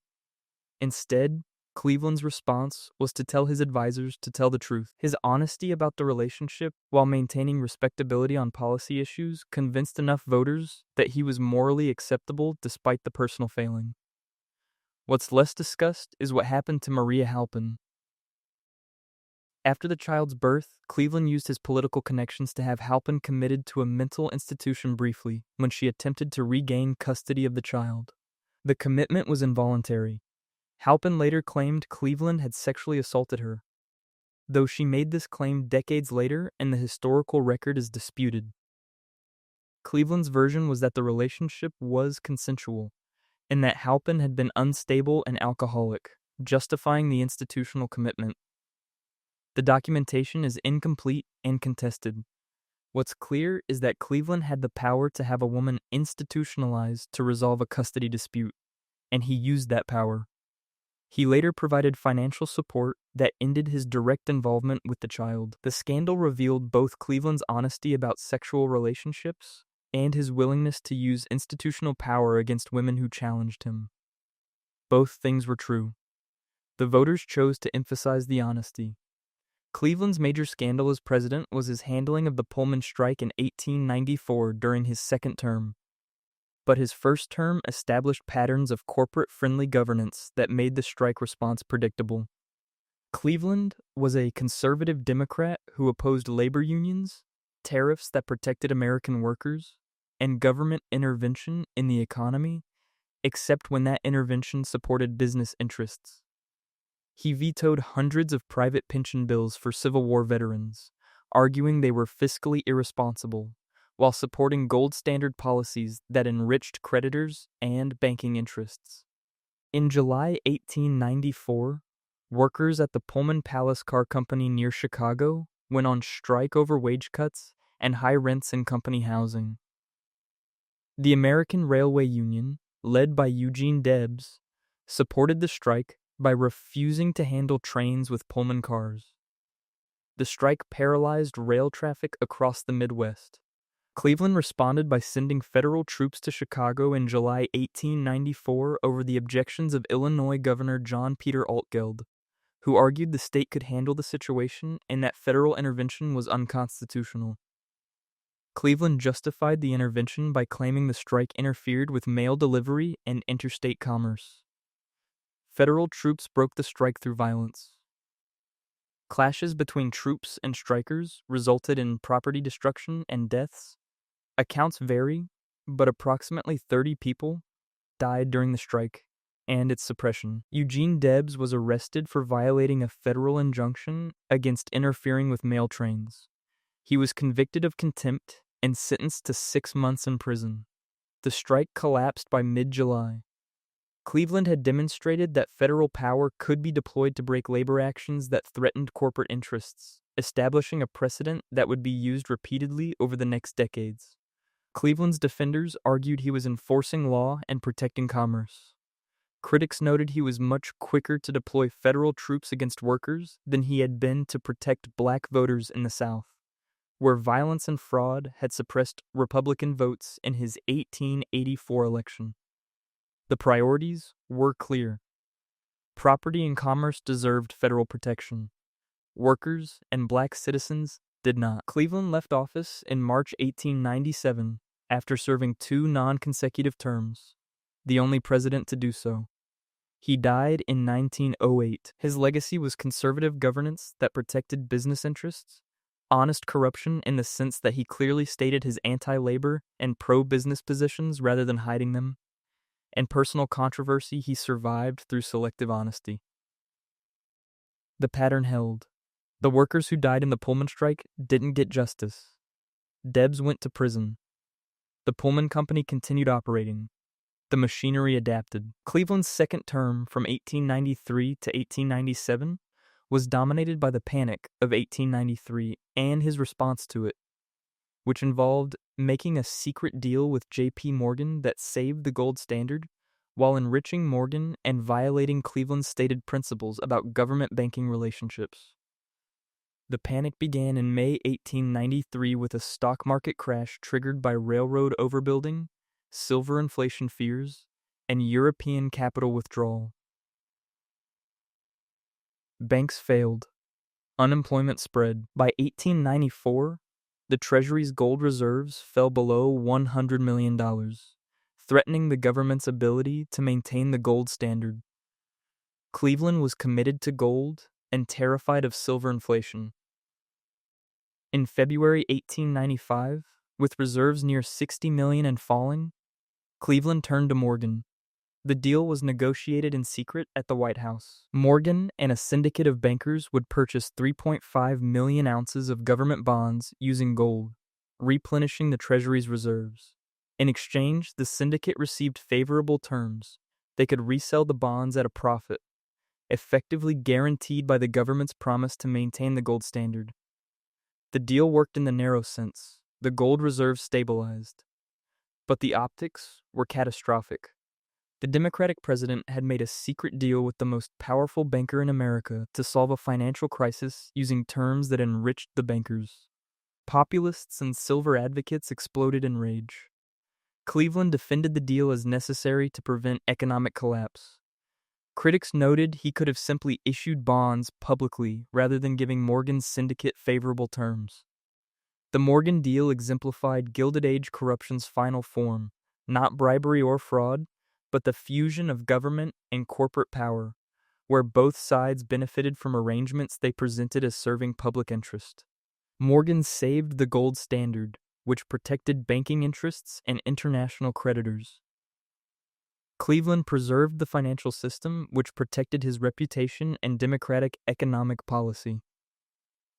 The public paid through the profit Morgan's syndicate extracted from reselling the bonds. It was legal. It was corrupt in the sense that it privatized profit from a public problem. Cleveland left office in March 1897 with his party bitterly divided and populist anger at its height. William Jennings Bryan would capture the Democratic nomination in 1896, running against everything Cleveland represented. Cleveland retired to New Jersey and died in 1908, still defending the Morgan deal as economic necessity. The deal stood as precedent. When financial crisis threatened, government would turn to private bankers who would profit from solving problems they had partly caused. The pattern would repeat in 1907, 1929, 1987, 2008, and beyond. The machinery adapted. The profits flowed. The public paid. Cleveland called it sound finance. The populace called it betrayal. Both were right. The contradiction defined the era. Benjamin Harrison served one term between Cleveland's two, from March 1889 to March 1893. His administration was marked by the massive expansion of the pension system he had campaigned on. He'd criticized Cleveland's pension vetoes, but the expansion became its own scandal. Harrison appointed James Corporal Tanner as Commissioner of Pensions in March 1889. Tanner was a Union veteran who had lost both legs in the Civil War and who promised to distribute pensions generously. He famously said he would drive a 6-mule team through the Treasury on behalf of veterans. He did. During his brief 6-month tenure before resigning amid scandal, Tanner approved pension claims at unprecedented rates, often without adequate verification. Fraud became rampant. People who hadn't served claimed disabilities. Doctors certified false conditions. Pension agents received kickbacks for facilitating fraudulent claims. The pension system ballooned from $80 million annually in 1888 to $135 million by 1893. Harrison defended the expansion as honoring veterans, which it partly did. Many legitimate claims were finally approved. But the fraud was systematic and openly acknowledged. A congressional investigation in 1892 documented extensive abuse but resulted in few prosecutions. The political incentive favored fraud. Veterans were a powerful voting bloc. Nobody wanted to be seen as insufficiently generous, even if the generosity funded false claims. Harrison's administration also oversaw tariff manipulation that enriched industries while raising prices for consumers. The McKinley Tariff of 1890 raised average duties to nearly 50% on many imports, supposedly to protect American industry. The protection primarily benefited manufacturers who could charge higher domestic prices without foreign competition, while consumers paid more for goods.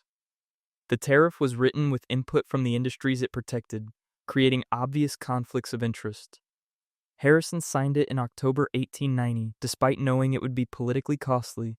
Republicans lost control of the House in the 1890 midterms, partly due to voter anger over higher prices. Harrison defended the tariff as supporting American jobs, which was true for some workers, but ignored that it was effectively a tax on consumers to benefit specific industries that had lobbied for protection. It was legal corruption, the kind where the process is transparent and the outcome is predetermined by who has influence. Harrison lost re-election in 1892 to Cleveland in a rematch of their 1888 race. He returned to Indiana and practiced law until his death in 1901. His administration exemplified Gilded Age governance, systematic fraud, and federal programs that benefited politically powerful constituencies. Tariff policies, written by the industries they protected, and selective prosecution that acknowledged corruption without meaningfully addressing it. The machinery continued. The fraud was normalized. The pattern held. Harrison's presidency demonstrated that corruption doesn't require secrecy when the benefits flow to politically organized groups who vote. The veterans got their pensions, legitimate or not. The manufacturers got their tariff protection. The consumers paid higher prices. The Treasury paid inflated costs. The system worked exactly as designed.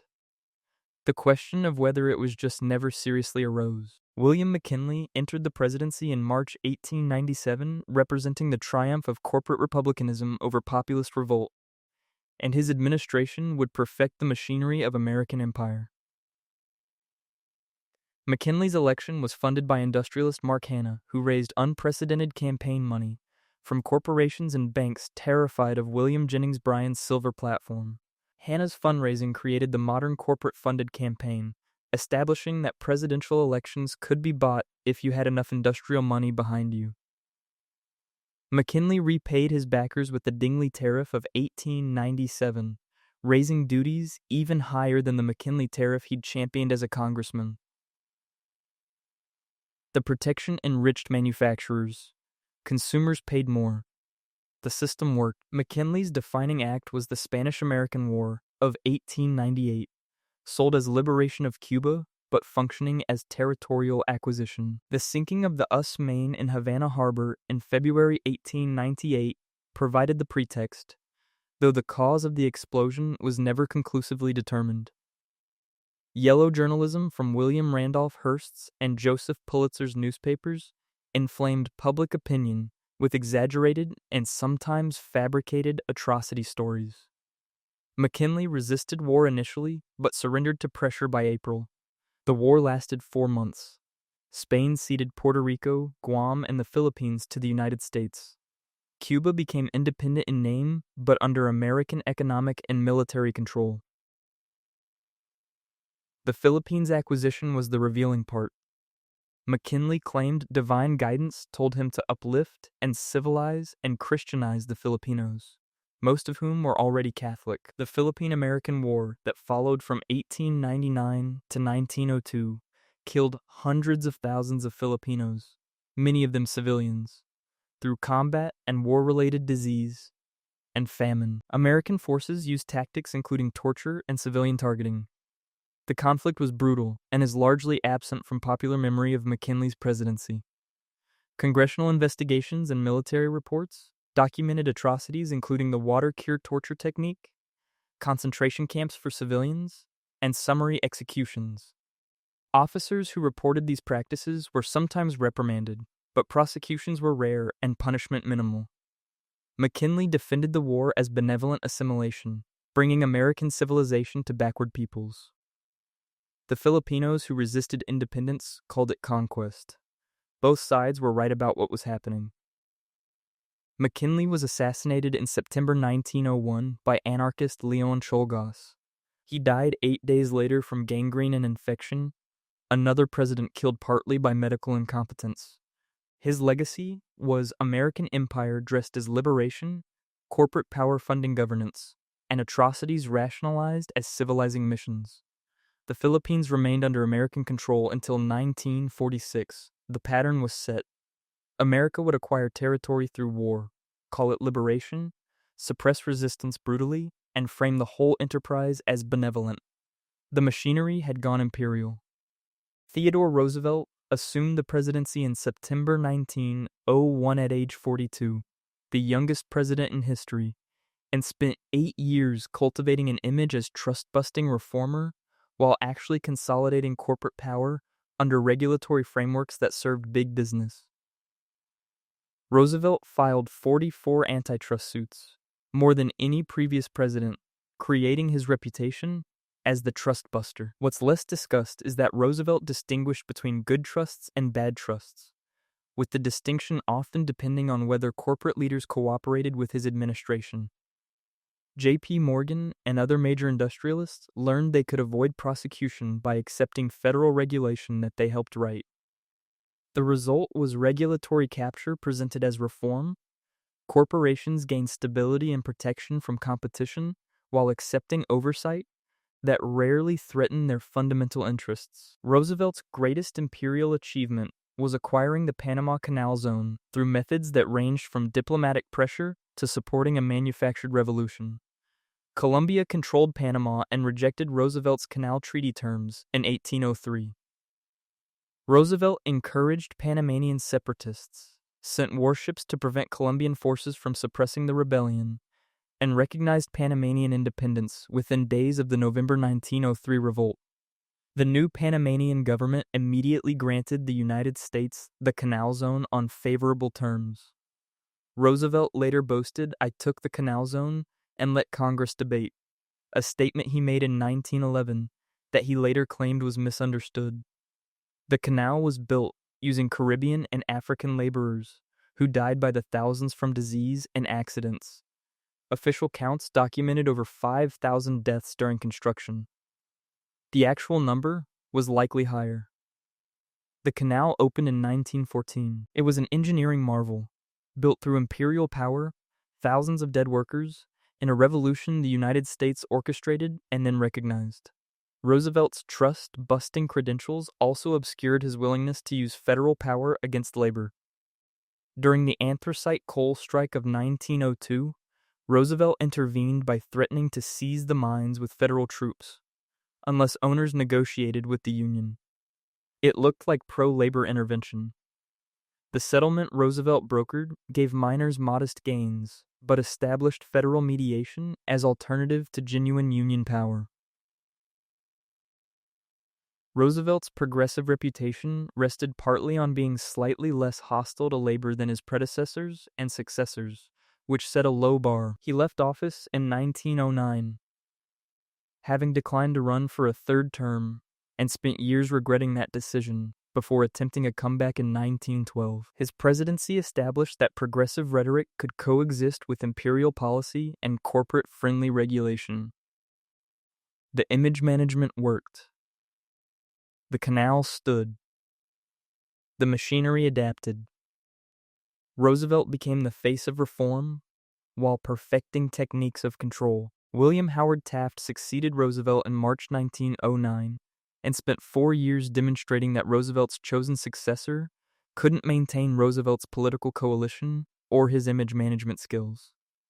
Taft actually filed 90 antitrust suits, more than Roosevelt, but was perceived as more conservative because he lacked Roosevelt's flair and because he alienated progressive Republicans. Taft's major scandal was the Ballinger-Pinchot affair, which revealed corruption in conservation policy.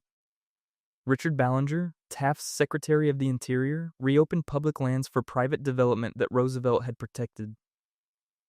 Gifford Pinchot, head of the Forest Service and Roosevelt ally, accused Ballinger of favoring corporate interests and specifically of corruption in Alaska coal land claims. The claims involved Clarence Cunningham, who had filed for Alaska coal lands, through methods that appeared to violate regulations. Ballinger had represented Cunningham as a private attorney before joining Taft's cabinet, creating obvious conflict of interest. Pinchot publicized the allegations. Taft fired Pinchot in January 1910 for insubordination, which looked like covering up corruption. Congressional hearings investigated the affair through spring and summer 1910. The majority report exonerated Ballinger. The minority report condemned him. Ballinger resigned in March 1911 under continuing pressure. The scandal split the Republican Party between conservatives supporting Taft and progressives backing Roosevelt. The investigation revealed that conservation policy was being shaped by corporate interests seeking access to public resources, a pattern that was widespread but rarely prosecuted. Taft also pursued dollar diplomacy, encouraging American banks to invest in Latin America and China as tool of foreign policy. The policy enriched banks while creating dependencies and resentments. Interventions in Nicaragua and other Central American countries established patterns of American military involvement protecting corporate investments. Taft lost re-election in 1912 when Roosevelt ran as a third-party candidate, splitting Republican votes and handing the presidency to Democrat Woodrow Wilson. Taft later became Chief Justice, the position he'd always wanted more than the presidency. His single term demonstrated that progressive policy could be implemented by conservatives if the motivation was corporate stability rather than genuine reform, and that image management mattered more than actual trust-busting. The machinery continued. The conservation scandal was forgotten. The dollar diplomacy precedent remained. Taft got his judgeship. The pattern held. Woodrow Wilson entered the presidency in March 1913 as a progressive reformer who would oversee wartime civil liberties suppression that made Adams's Sedition Act look restrained. Wilson's domestic reforms included the Federal Reserve Act, antitrust legislation, and labor protections, genuine progressive achievements that expanded federal regulatory power. Then came World War I. Wilson kept America neutral through his first term, winning re-election in 1916 on the slogan, "He kept us out of war." By April 1917, he was asking Congress for a declaration of war. The reversal was justified by German submarine warfare and the Zimmermann telegram. But Wilson's transformation from neutrality advocate to war leader required silencing domestic opposition. The Espionage Act of June 1917 and Sedition Act of May 1918 criminalized anti-war speech, criticism of the government, and anything deemed disloyal or obstructive to the war effort. The laws made it illegal to willfully utter, print, write, or publish any disloyal, profane, scurrilous, or abusive language about the form of government of the United States. The prosecutions were systematic. Over 2,000 people were prosecuted under these acts during the war. Socialist Party leader Eugene Debs received a 10-year sentence for an anti-war speech in June 1918. The Supreme Court upheld his conviction. Film producer Robert Goldstein was sentenced to 10 years for making a film about the American Revolution that portrayed British soldiers negatively. During a war when Britain was an ally, German-language newspapers were shut down. German immigrants faced harassment and violence with government encouragement. The Justice Department's Bureau of Investigation, precursor to the FBI, conducted surveillance of suspected radicals and dissenters. Attorney General A. Mitchell Palmer organized raids in 1919 and 1920 that arrested thousands of suspected radicals, many of them immigrants who were deported without due process. Wilson approved these actions. The war ended in November 1918. The prosecutions and deportations continued through Wilson's presidency. Wilson's second major cover-up was concealing his stroke in October 1919. Wilson was in Colorado promoting the League of Nations Treaty when he suffered a severe stroke that left him partially paralyzed and cognitively impaired. His wife Edith and physician Carrie Grayson concealed the extent of his disability from the public, Congress, and even the cabinet. For the remaining 17 months of Wilson's presidency, Edith Wilson controlled access to the president and made many decisions herself, effectively functioning as an unelected chief executive. Cabinet meetings were canceled. Advisors communicated with Wilson through written memos that Edith filtered. The vice president and cabinet never invoked any disability procedures because the extent of Wilson's incapacity was hidden. Senator Albert Fall and others who managed to see Wilson reported he was clearly impaired, but the administration denied it. Wilson's disability became an open secret in Washington while remaining officially unacknowledged. The stroke occurred as Wilson was fighting for Senate ratification of the Treaty of Versailles and League of Nations membership. His inability to negotiate with Senate Republicans contributed to the treaty's defeat. Wilson's stubbornness, possibly exacerbated by his cognitive impairment, prevented compromise that might have secured ratification with reservations. The League failed in the Senate in November 1919 and again in March 1920. Wilson left office in March 1921, physically broken and politically defeated. He died in February 1924. His legacy included progressive domestic reforms, catastrophic civil liberties suppression, and a cover-up that left the presidency effectively vacant for over a year while his wife governed in secret. The Sedition Act was repealed in 1921. The deportations and prosecutions under it were never remedied. Debs was pardoned by Warren Harding in 1921, but not exonerated. The precedent remained. Wartime allowed suppression of dissent that peacetime wouldn't tolerate. The machinery adapted. The closed door hid the incapacity. The pattern held. Warren Harding became president in March 1921, promising a return to normalcy after Wilson's idealistic internationalism and wartime controls. What returned was corruption so blatant it became synonymous with his presidency. Harding wasn't personally venal in the sense of stealing money, but he appointed friends who robbed the government systematically. His cabinet included capable figures like Commerce Secretary Herbert Hoover and Treasury Secretary Andrew Mellon, but also cronies from Ohio who treated government service as opportunity for enrichment. The most infamous was Interior Secretary Albert Fall, who orchestrated the Teapot Dome scandal. Fall leased federal oil reserves at Teapot Dome, Wyoming and Elk Hills, California, to private oil companies without competitive bidding in exchange for bribes totaling over $400,000, about $6 million in current value. The leases were supposedly justified by national security concerns about naval oil reserves.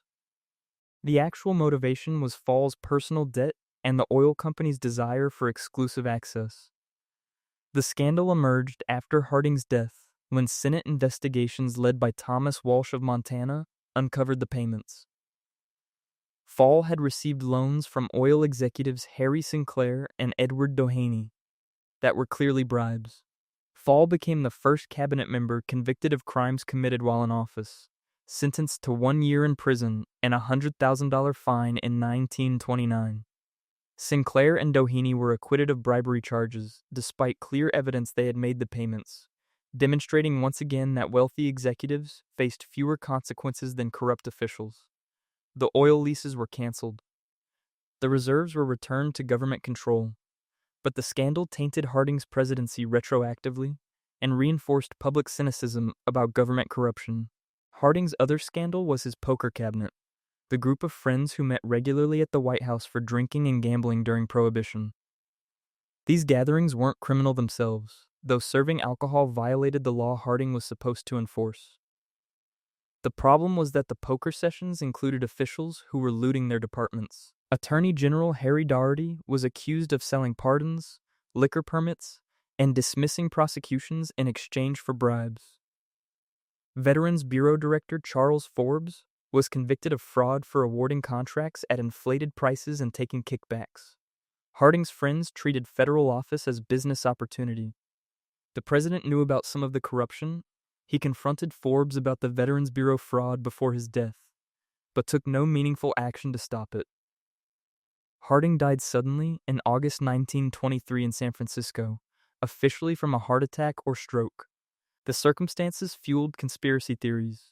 He died unexpectedly after falling ill during a West Coast speaking tour.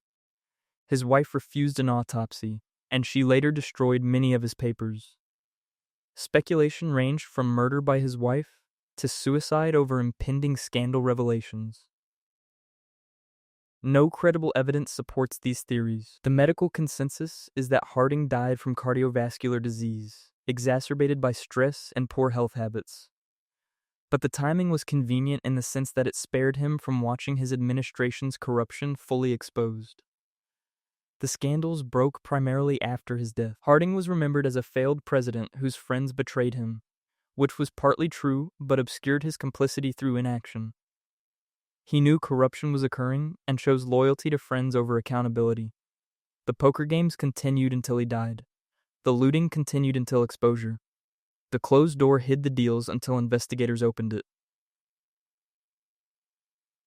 The pattern held. Calvin Coolidge succeeded Harding in August 1923 and spent 5 years embodying the principle that saying nothing can be a successful governing strategy when the status quo serves powerful interests. Coolidge's defining characteristic was silence. Silent Cal spoke rarely, governed minimally, and believed the business of America was business. His passive approach suited the 1920s boom perfectly. Coolidge cut taxes for wealthy Americans, reduced federal spending except for business subsidies, and appointed regulators who didn't regulate. The result was the stock market bubble that would burst months after he left office. Coolidge wasn't ignorant of the speculation. Financial experts and some Federal Reserve officials warned about excessive stock market leverage and credit expansion. Coolidge ignored them. His position was that markets would self-correct and government intervention would make things worse. This wasn't principled non-interference. It was selective inaction that favored corporate interests while ignoring warning signs. Coolidge's Treasury Secretary, Andrew Mellon, reduced taxes on high incomes and capital gains, shifting tax burden to middle-class Americans while enriching the wealthy. Mellon himself benefited enormously from the policies he implemented. It was legal but corrupt, in the sense that the Treasury Secretary designed tax policy that directly enriched himself and his class. Coolidge appointed business-friendly regulators to agencies meant to oversee corporate behavior. The Federal Trade Commission under Coolidge stopped challenging monopolistic practices. The Interstate Commerce Commission approved railroad mergers that reduced competition. The regulatory agencies became partners with the industries they regulated rather than watchdogs.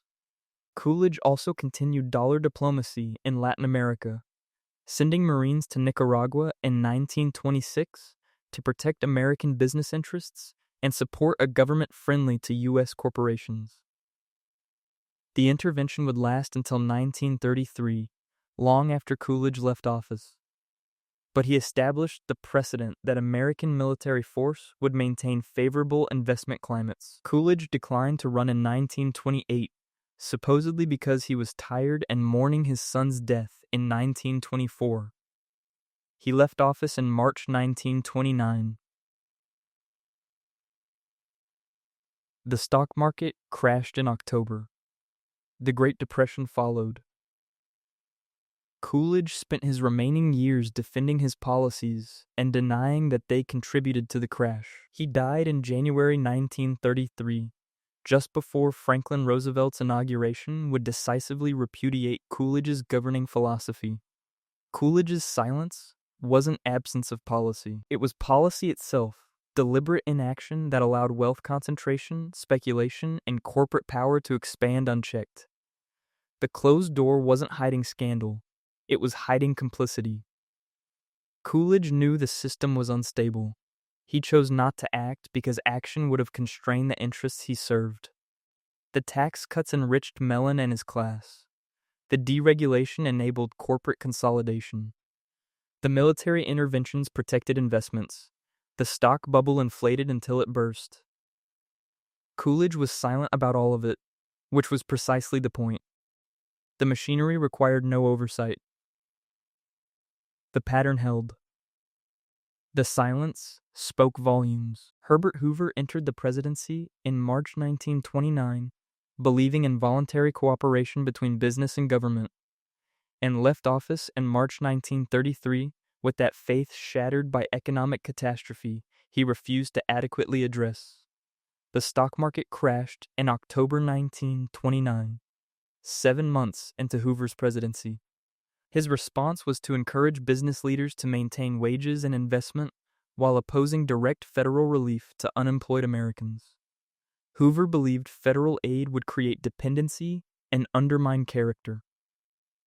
He supported loans to businesses and banks through the Reconstruction Finance Corporation, established in 1932, which provided billions in federal loans to failing institutions. The logic was that helping businesses would eventually help workers through restored employment. It was trickle-down economics during a depression.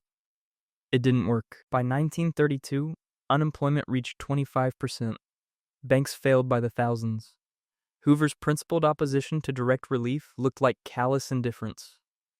The Bonus Army incident in July 1932 destroyed what remained of Hoover's reputation. World War I veterans, promised bonuses payable in 1945, marched on Washington demanding early payment during the economic crisis. About 17,000 veterans and their families camped in the Capitol through spring and summer 1932.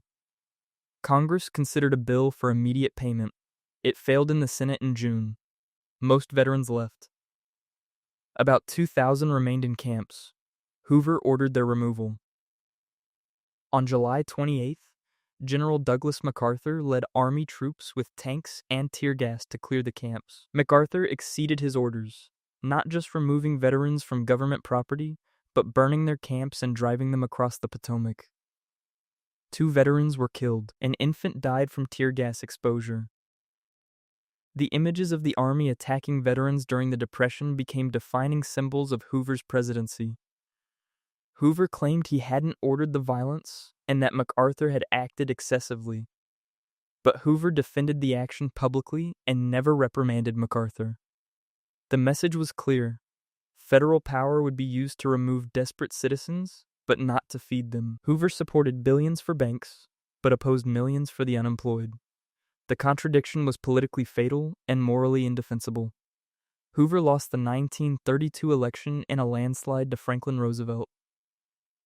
He lived until 1964, spending decades defending his presidency and criticizing Roosevelt's New Deal as socialism. The Bonus Army veterans eventually received their payments in 1936 under Roosevelt. The camps Hoover ordered burned became symbols of governmental cruelty during crisis. The machinery had failed to adapt. The Depression continued. Hoover's principles remained intact while millions suffered. The pattern broke. The voters responded. The system changed because inaction finally had consequences. Franklin Roosevelt entered the presidency in March 1933 during the Depression's worst moments, and spent 12 years expanding federal power in ways that saved capitalism while establishing precedents for executive authority that future presidents would abuse. Roosevelt's New Deal programs created jobs, stabilized banking, established Social Security, and empowered labor unions. They were revolutionary in American context and genuinely helped millions. They were also incomplete. Agricultural policies displaced sharecroppers.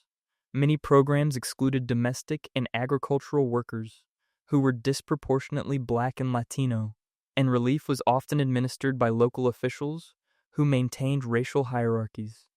Roosevelt's progressivism coexisted with political calculation that avoided confronting Southern Democrats on race. Roosevelt's darker legacy emerged during World War II. In February 1942, he signed Executive Order 9066, authorizing military commanders to exclude any persons from designated areas. The order enabled the forced removal and incarceration of approximately 120,000 Japanese Americans, 2/3 of them U.S. citizens, from the West Coast into concentration camps. The decision was justified by military necessity and fear of sabotage.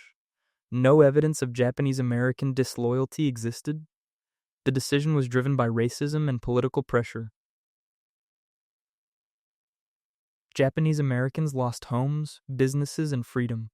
They were held in camps, surrounded by barbed wire and guard towers in desert locations, until 1945.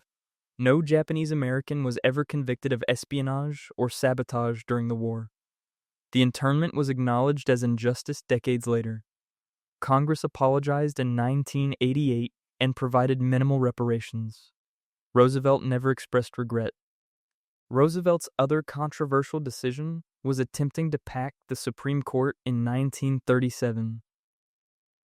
After the court struck down several New Deal programs, Roosevelt proposed adding justices for every current justice over 70, which would have allowed him to appoint 6 new justices immediately. He claimed it would reduce the court's workload. Everyone understood it was court packing to ensure favorable rulings. The proposal failed even with Democratic congressional majorities. It was executive overreach disguised as reform. Roosevelt's willingness to manipulate constitutional structures when they opposed him revealed how progressive means could serve authoritarian ends when the president believed his goals justified the methods. The court started upholding New Deal legislation without the new justices, making the attempt unnecessary in hindsight. But the attempt demonstrated Roosevelt's approach: expand executive power, overcome institutional resistance, achieve policy goals regardless of constitutional norms. Roosevelt died in April 1940, 5 months into his 4th term, having fundamentally transformed American governance. The New Deal established that federal government would regulate economy and provide social welfare. World War II established America as global superpower. Roosevelt's methods, executive orders bypassing Congress, agencies operating with minimal oversight, wartime civil liberties violations, concentration camps for American citizens, established precedents that later presidents would cite when expanding their own authority. The internment camp stood as a reminder that progressive presidents could commit constitutional atrocities when politically convenient. The pattern evolved. Executive power expanded. The justification was crisis. The crisis never fully ended. Harry Truman assumed the presidency in April 1945 when Roosevelt died and immediately faced decisions about ending World War II that remain morally contested. Truman ordered atomic bombs dropped on Hiroshima on August 6th and Nagasaki on August 9th, 1945. The bombings killed over 200,000 people, mostly civilians, immediately or from radiation effects. Truman's justification was that invasion of Japan would cost hundreds of thousands of American lives. Critics argue Japan was already defeated, that demonstrating the bomb on an unpopulated area would have achieved surrender, and that the decision to use atomic weapons on cities was unnecessary and constituted war crimes. The historical debate continues. What's documented is that Truman made the decision with minimal consultation, that alternatives existed, and that the human cost was catastrophic. Truman's post-war domestic policy included aggressive anti-communist measures that destroyed lives through guilt by association. His loyalty program, established by Executive Order 9835 in March 1947, required federal employees to undergo loyalty investigations. Membership in organizations deemed subversive, attendance at meetings, or association with suspected communists could result in dismissal. Over 5 million federal employees were investigated. Thousands were fired or resigned under pressure. The standards for disloyalty were vague, and the process lacked due process. The program fueled McCarthyism by legitimizing the premise that communist infiltration threatened American government. Truman later claimed he regretted the program's excesses, but he created the framework that McCarthy exploited. Truman also continued Roosevelt's pattern of bypassing Congress through executive authority. He seized steel mills in 1952 during the Korean War to prevent a strike, claiming presidential power to maintain production during wartime.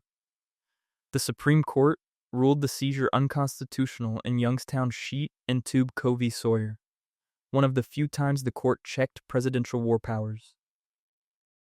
Truman left office in January 1953 with his reputation mixed, credited with containing Soviet expansion through Marshall Plan and NATO, condemned for the loyalty program's destruction of careers and the atomic bomb decision's moral weight. The bombs established America's willingness to use ultimate weapons against civilian populations. The loyalty program established that constitutional rights could be suspended based on political beliefs. Both precedents would haunt future generations.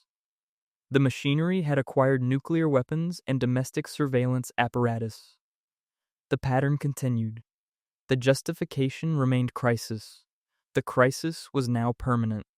Dwight Eisenhower entered the presidency in January 1953 as a war hero promising peace and prosperity, while secretly building a covert action apparatus that would destabilize governments worldwide. Eisenhower's public image was grandfatherly competence.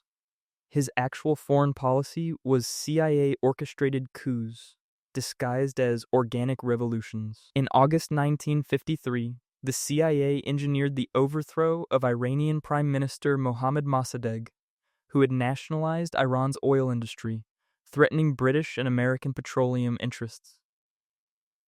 Operation Ajax used bribes, propaganda, and orchestrated protests to create chaos that justified military intervention. The Shah was restored to power. British and American oil companies regained control of Iranian oil. The coup was kept secret from the American public until CIA documents were declassified decades later. Eisenhower approved the operation. The justification was preventing Soviet influence. The actual motivation was protecting corporate oil interests. In June 1954, the CIA orchestrated a similar coup in Guatemala, overthrowing democratically elected President Jacobo Arbenz, whose land reforms threatened United Fruit Company holdings. Operation PB Success used propaganda, paramilitary forces trained in neighboring countries, and psychological warfare to convince Guatemalan military officers to remove Arbenz. The coup installed a military dictatorship that killed thousands of political opponents over the following decades. Eisenhower approved the operation. Secretary of State John Foster Dulles and CIA Director Allen Dulles, his brother, had personal and financial connections to United Fruit. The official justification was fighting communism. The documented reality was protecting American corporate interests through regime change. These operations established template. The CIA would overthrow governments threatening American business interests, install friendly dictatorships, and classify the operations so American citizens never knew their government was destroying democracies abroad. Eisenhower's farewell address in January 1961 warned about the military-industrial complex acquiring unwarranted influence over American policy. It was treated as prescient wisdom. It was actually confession. Eisenhower had presided over 8 years of military budget expansion, covert operations, and defense contractor enrichment. His warning came after he'd fed the system he now cautioned against. The military-industrial complex existed because presidents like Eisenhower built it while claiming to restrain it. The speech was remarkable for its honesty about the problem. What it obscured was Eisenhower's role in creating and empowering that problem. He left office having overthrown multiple governments, established permanent covert action capability, and expanded defense spending massively. The warning about military-industrial influence came from the president who had just spent 8 years strengthening exactly that influence. John Kennedy entered the presidency in January 1961, representing generational change and vigor, and spent 1,000 days demonstrating that charisma and incompetence could coexist in one administration. Kennedy's defining early failure was the Bay of Pigs invasion in April 1961.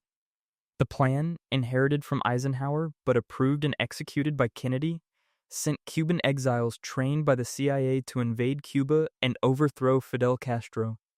The operation was catastrophic. The invasion force was defeated within 3 days. Over 100 invaders were killed and more than 1,000 captured. Kennedy publicly took responsibility while privately blaming the CIA and military advisors. The failure humiliated America internationally and hardened Castro's alliance with the Soviet Union.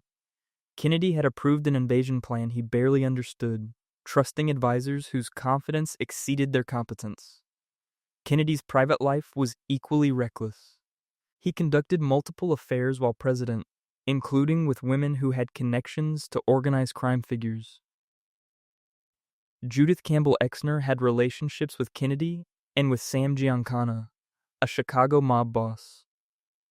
The FBI under J. Edgar Hoover documented these connections and used them for leverage over Kennedy. Hoover maintained files on Kennedy's affairs and made sure the president knew he possessed that information. It was blackmail disguised as security briefings. Kennedy continued the affairs despite knowing Hoover was documenting them. The recklessness extended to national security. Kennedy's relationship with Exner created vulnerabilities that could have been exploited by organized crime or foreign intelligence. The relationships remained secret during his presidency and were only fully documented decades later. Kennedy also escalated American involvement in Vietnam, increasing military advisors from hundreds to over 16,000 by 1963. The escalation was gradual, each step justified as necessary to prevent communist expansion, each step making withdrawal more difficult. Kennedy approved support for the coup that killed South Vietnamese President Ngo Dinh Diem in November 1963, removing an ally who had become inconvenient. The coup created instability that required further American involvement to manage. Whether Kennedy would have withdrawn from Vietnam had he lived remains historically debated. What's documented is that he expanded American military presence significantly and approved the coup that destabilized the government America was defending. Kennedy was assassinated in November 1963. His brief presidency left crises for his successor and a mythology that obscured the reality. Vigorous incompetence, personal recklessness, and escalating commitments to unwinnable conflicts. Lyndon Johnson assumed the presidency in November 1963 and spent 5 years achieving monumental domestic reforms while destroying his presidency through a war built on lies. Johnson's domestic legacy included the Civil Rights Act of 1964, Voting Rights Act of 1965, Medicare, Medicaid, and War on Poverty programs that genuinely expanded opportunity and reduced poverty. These were transformative achievements that Johnson pursued with strategic brilliance and moral conviction. Then there was Vietnam.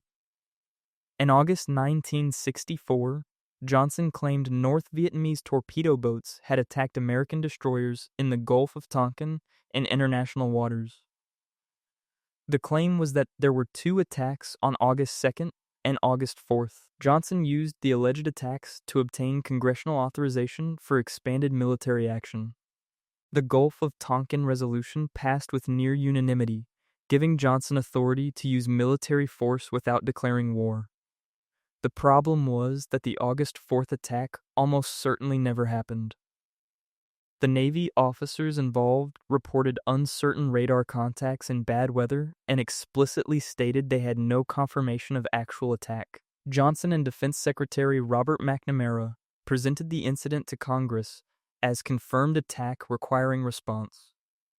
Declassified documents and NSA histories later confirmed the August 4th attack was likely false radar contacts misinterpreted as hostile action. Johnson and McNamara knew the evidence was questionable when they sought congressional authorization. They presented it as certainty. The resolution gave Johnson authority to escalate American involvement from 16,000 advisors to over 500,000 troops by 1968. The war would kill over 58,000 Americans and millions of Vietnamese before ending in defeat. Johnson also expanded domestic surveillance dramatically. The FBI's QuantoPro operations targeted civil rights leaders, anti-war activists, and political dissidents through illegal surveillance, harassment, and disruption. The CIA's Operation Chaos violated its charter by spying on American citizens domestically. Johnson approved these programs as necessary to counter foreign influence on domestic protests. The actual effect was government surveillance and harassment of Americans exercising constitutional rights. Johnson left office in January 1969, having declined to run for re-election after losing public support over Vietnam. His domestic achievements were genuine. His foreign policy was catastrophic. The lie that started the escalation was documented. The casualties were real. The pattern held. Presidents would lie about foreign threats to justify wars that couldn't be won.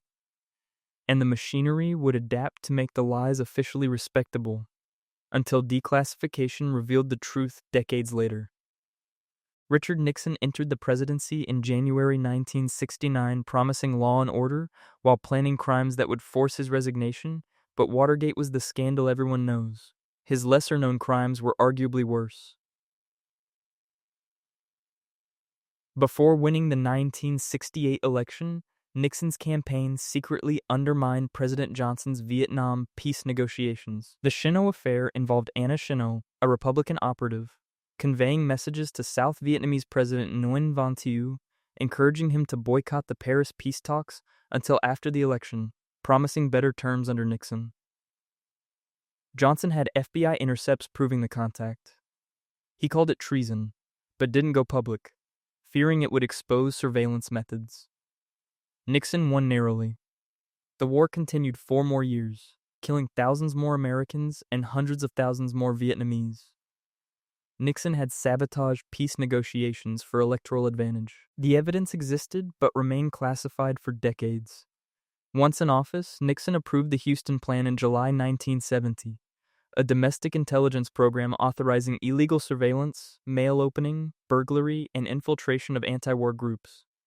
The plan was so extreme that FBI Director J. Edgar Hoover objected, not on constitutional grounds, but because it threatened FBI bureaucratic control. The plan was officially rescinded, but many activities continued through other programs. Nixon's approach to dissent was criminalization and surveillance. The enemies list documented White House memos, targeted journalists, politicians, and activists for ears audits and other harassment. Watergate, the June 1972 break-in at Democratic National Committee headquarters, and subsequent cover-up, was the scandal that finally forced accountability. Nixon resigned in August 1974, facing certain impeachment. But Watergate was amateur burglary compared to sabotaging peace negotiations and establishing domestic surveillance apparatus targeting political opponents. Gerald Ford assumed the presidency in August 1974 and immediately faced the Nixon pardon decision. In September 1974, Ford granted Nixon full pardon for any crimes committed during his presidency. Ford claimed it was necessary for national healing. The timing and totality of the pardon fueled speculation about a deal. Ford becomes president. Nixon avoids prosecution. Both men denied any agreement. The circumstantial evidence was suspicious. Ford had been appointed vice president by Nixon after Spiro Agnew resigned over corruption charges. Nixon then resigned, making Ford president without ever winning a national election. Ford then immediately pardoned the man who appointed him. Whether explicit deal existed or not, the effect was the same. Nixon avoided accountability. Ford's explanation was that prolonged prosecution would prevent the nation from moving forward. Critics argued it established that presidents were above the law. Ford also protected CIA domestic spying operations. The Church Committee investigations in 1975 revealed decades of illegal CIA domestic surveillance, FBI COINTELPRO operations, and other intelligence agency abuses. Ford appointed the Rockefeller Commission to investigate, which produced a limited report acknowledging some abuses while protecting intelligence community institutional interests. Ford opposed more aggressive congressional investigations and fought to keep operations classified. His position was that exposing intelligence methods would damage national security. The effect was limiting accountability for constitutional violations. Ford lost the 1976 election partly due to the Nixon pardon. He spent remaining years defending it as necessary. The pardon established precedent: resign before impeachment, accept pardon, avoid prosecution. The resignation letter as immunity.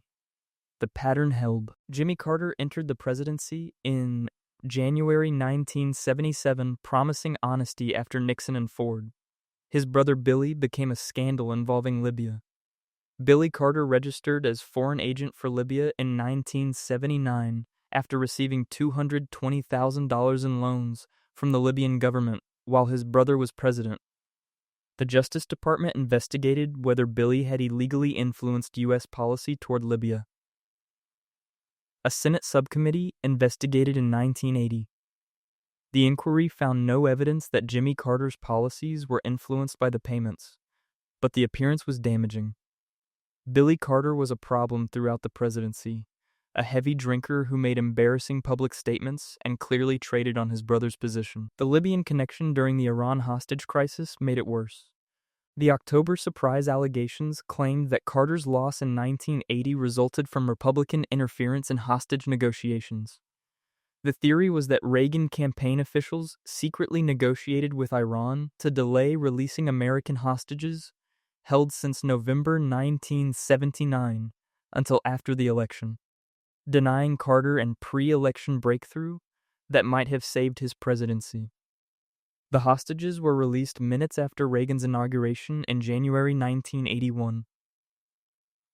Congressional investigations in the early 1990s found no credible evidence of such deal, though some participants continued claiming it occurred. The allegations remained unproven conspiracy theory. What was documented was Carter's failure to resolve the crisis, the disastrous rescue attempt in April 1980 that killed 8 servicemen, and his electoral defeat. Carter left office in January 1981, having achieved the Camp David Accords between Israel and Egypt, but losing to Reagan in a landslide. His post-presidency humanitarian work restored his reputation. His presidency demonstrated that honest incompetence still failed. The brothers' scandal was real. The October surprise remained alleged. The pattern was accountability theater, investigation without resolution. Ronald Reagan entered the presidency in January 1981, promising to restore American strength, and spent 8 years demonstrating that popular presidents could survive scandals that would have destroyed less charismatic leaders. Iran-Contra was constitutional crisis disguised as foreign policy. Starting in 1985, senior Reagan administration officials secretly sold weapons to Iran, despite an arms embargo in Iran holding American hostages, and used proceeds to fund Nicaraguan Contra rebels despite congressional prohibition on such funding. The Boland Amendment had explicitly banned military aid to the Contras. Reagan's team ignored it. National Security Advisor John Poindexter and NSC staffer Oliver North orchestrated the scheme. When exposed in November 1986, Reagan claimed ignorance. Investigations revealed extensive documentation of the operation. 14 officials were indicted. 11 were convicted, though most convictions were overturned on technicalities or pardoned by George H.W. Bush. Reagan's other major scandal was concealing his declining mental capacity. By his second term, Reagan showed signs of cognitive impairment that would later be diagnosed as Alzheimer's disease. His performance in the 1984 debates showed confusion and difficulty tracking questions. Staff and family concealed the extent of his decline. Reagan left office in January 1989. He was diagnosed with Alzheimer's in 1994. Medical experts have debated whether early symptoms affected his second-term decision-making. The concealment pattern from Wilson repeated. Family and staff hiding presidential disability to maintain power.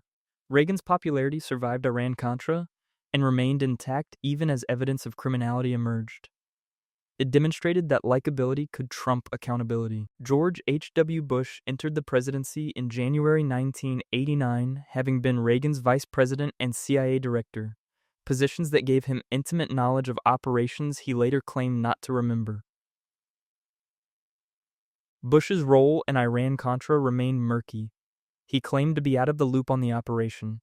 Evidence suggested otherwise. Bush pardoned 6 Iran-Contra defendants in December 1992, including Defense Secretary Caspar Weinberger, whose trial might have revealed Bush's involvement. The pardons effectively ended investigations that could have exposed Bush's knowledge. Independent counsel Lawrence Walsh stated the pardons demonstrated Bush's misconduct in protecting himself. Bush's major deception was the Gulf War's justification. In August 1990, Iraq invaded Kuwait. Bush built International Coalition for Operation Desert Storm, launched in January 1991. The war was sold partly on testimony by Naira, a 15-year-old Kuwaiti girl who claimed Iraqi soldiers removed babies from incubators in Kuwait hospitals, leaving them to die. Her testimony before a congressional caucus was emotionally powerful and widely cited. After the war, it emerged that Naira was the daughter of Kuwait's ambassador to the U.S., and that her testimony was part of a PR campaign organized by Hill & Knowlton public relations firm, funded by Kuwait. Whether the incubator story was true remains disputed. The testimony was clearly orchestrated propaganda. Bush left office in January 1993, having won the war but lost re-election. The pardons protected his secrets. The machinery adapted. George W. Bush entered the presidency in January 2001 after a Supreme Court decision that stopped Florida's recount, and would spend 8 years demonstrating that catastrophic failures could occur without meaningful accountability. The September 11th attacks in 2001 enabled the Iraq War, launched in March 2003, on claims that Iraq possessed weapons of mass destruction and had connections to al-Qaeda. Both claims were false. The intelligence was manipulated to support predetermined policy. Secretary of State Colin Powell presented fabricated evidence to the United Nations in February 2003. No WMDs were found. No meaningful al-Qaeda connection existed before the invasion. The war killed over 4,000 Americans and hundreds of thousands of Iraqis before ending without victory. Bush administration officials who promoted the false intelligence faced no prosecution. The torture memos revealed that Bush authorized interrogation techniques, including waterboarding, stress positions, and sleep deprivation that violated international law. The legal justifications were written by Justice Department lawyers, who redefined torture to permit these techniques. Abu Ghraib prison photos showing American soldiers abusing Iraqi detainees emerged in 2004. Low-ranking soldiers were prosecuted. Senior officials who authorized the policies faced no accountability. Bush admitted in his memoir that he authorized waterboarding. He called it necessary. International law called it torture. The contradiction was acknowledged but never resolved. Bush left office in January 2009 as the financial crisis he'd ignored destroyed the economy. The deregulation Clinton started and Bush continued enabled the subprime mortgage collapse. Banks were bailed out. Homeowners foreclosed. The pattern held. Catastrophic policy failures, documented lies, no accountability for senior officials who made the decisions. Barack Obama entered the presidency in January 2009 promising change and spent 8 years demonstrating that progressive rhetoric could coexist with expanding executive power and protecting predecessors from accountability. Obama declined to prosecute Bush administration officials for torture or the Iraq War lies, arguing the nation needed to look forward, not backward. The decision meant that documented war crimes and intelligence manipulation resulted in no accountability. Obama instead expanded the drone program dramatically. Strikes in Pakistan, Yemen, Somalia, and elsewhere killed thousands, including American citizens, without trial. Anwar al-Awlaki, an American citizen, was killed by drone strike in Yemen in 2011. His 16-year-old son, also American, was killed in a separate strike. The administration claimed authority to kill American citizens abroad without judicial process, based on secret legal memos. The kill list was classified. The standards for targeting were classified. The accountability was non-existent. Obama also prosecuted more whistleblowers under the Espionage Act than all previous presidents combined. Chelsea Manning received 35 years for leaking classified documents to WikiLeaks that revealed war crimes and diplomatic misconduct. Edward Snowden fled to Russia after revealing NSA mass surveillance programs that collected phone records and internet communications of millions of Americans without warrants. The surveillance programs Obama expanded violated the Fourth Amendment. They were exposed by whistleblowers Obama prosecuted. The administration's position was that revealing classified programs, even illegal ones, was crime deserving severe punishment. Obama left office in January 2017 with his progressive reputation largely intact despite expanding executive power, protecting torturers from prosecution, killing American citizens without trial, and prosecuting whistleblowers who exposed unconstitutional surveillance. The change was continuity. The accountability remained absent. Donald Trump entered the presidency in January 2017 and spent 4 years treating constitutional norms as obstacles rather than constraints. The Emoluments Clause prohibits presidents from receiving payments from foreign governments. Trump continued operating his international hotel and resort business while president. Foreign governments and officials booked rooms and held events at Trump properties, funneling money to the president. Congressional Democrats sued. The courts moved slowly. Trump left office before definitive ruling.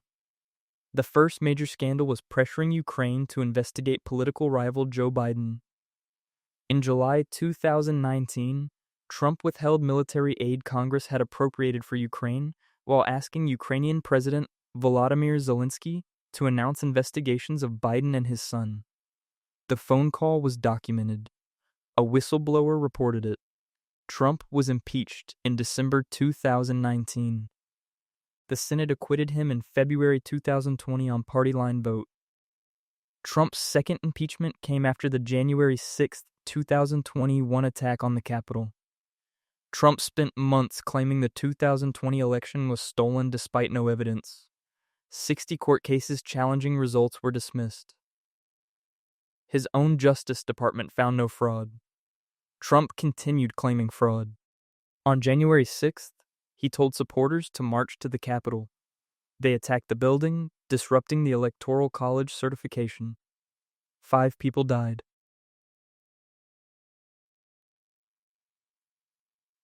Trump was impeached a second time in January 2021. The Senate again acquitted him after he left office, with most Republicans arguing impeachment of former president was unconstitutional. Trump left office in January 2021, having refused to accept election results and having incited attack on Congress. He faced no criminal accountability during his presidency. The pattern completed. Constitutional violations, impeachment, acquittal, no consequences. The machinery had fully adapted. Accountability was now entirely partisan. Joe Biden entered the presidency in January 2021 and inherited multiple crises. The classified document scandal emerged in November 2022, when documents from his vice presidency were discovered at his private office and home. A special counsel investigation began in January 2023. Biden cooperated with investigators, unlike Trump, who refused to return documents and obstructed investigation. The legal cases diverged. Biden's conduct appeared less willful. The political damage was similar. Both parties' leaders mishandled classified information. The Afghanistan withdrawal in August 2021 was chaotic. The evacuation was rushed. The Taliban took control quickly. 13 American service members were killed in suicide bombing at Kabul airport. Thousands of Afghan allies were left behind. The withdrawal ended America's longest war, but the execution was catastrophic. Questions about Biden's age and cognitive capacity intensified through his presidency. At 81 during the 2024 campaign, Biden showed signs of decline in public appearances. The pattern from Wilson and Reagan repeated. Questions about presidential capacity that family and staff deflected. The difference was transparency. Biden's struggles were televised and documented in real time. The machinery had evolved. What once could be hidden now played out publicly. But accountability remained absent. Presidents could be old, confused, or declining, and the system had no mechanism for addressing it beyond elections. The pattern held across 46 presidencies. Promises made publicly, calculations made privately, scandals exposed eventually, accountability deferred indefinitely. The presidential seal remained unchanged. The office endured. If you made it through 45 presidents' worth of documented scandals, backroom deals, and normalized corruption, you've earned your rest. The marble monuments downtown don't mention the whiskey operations, the manufactured wars, the torture memos, or the classified documents in private offices. The history textbooks smooth over the rough edges. But the congressional records remain. The investigative journalism persists. The declassified files eventually emerge. Every presidency contains the same gap. The image we're sold versus the machinery that actually operates. From Washington's slave hunting advertisements to Biden's chaotic withdrawal, from Jefferson's constitutional gymnastics to Trump's emoluments violations, the pattern holds. Power concentrates. Accountability disperses. The scandals change. The structure continues. Thank you for staying with us late into the night. If you want more hidden political history like this, the stories they don't teach, the scandals they'd rather you forget, the machinery they hope you never notice, there are plenty more nights ahead. Next or topic. The Supreme Court justices who took bribes, congressional insider trading, a 200-year history, or the Federal Reserve's secret bailouts. Until then, sleep well. The office endures. The machinery hums. The deals continue in smoke-filled rooms you'll never see, but at least now you know they're there. The presidential seal sits unchanged on the resolute desk, same symbol that watched Washington count his whiskey profits and Biden search for his documents. 46 presidents. 46 sets of public promises and private calculations. The pattern is clear. The machinery is visible. The contradiction is permanent. Rest easy. The system works exactly as designed.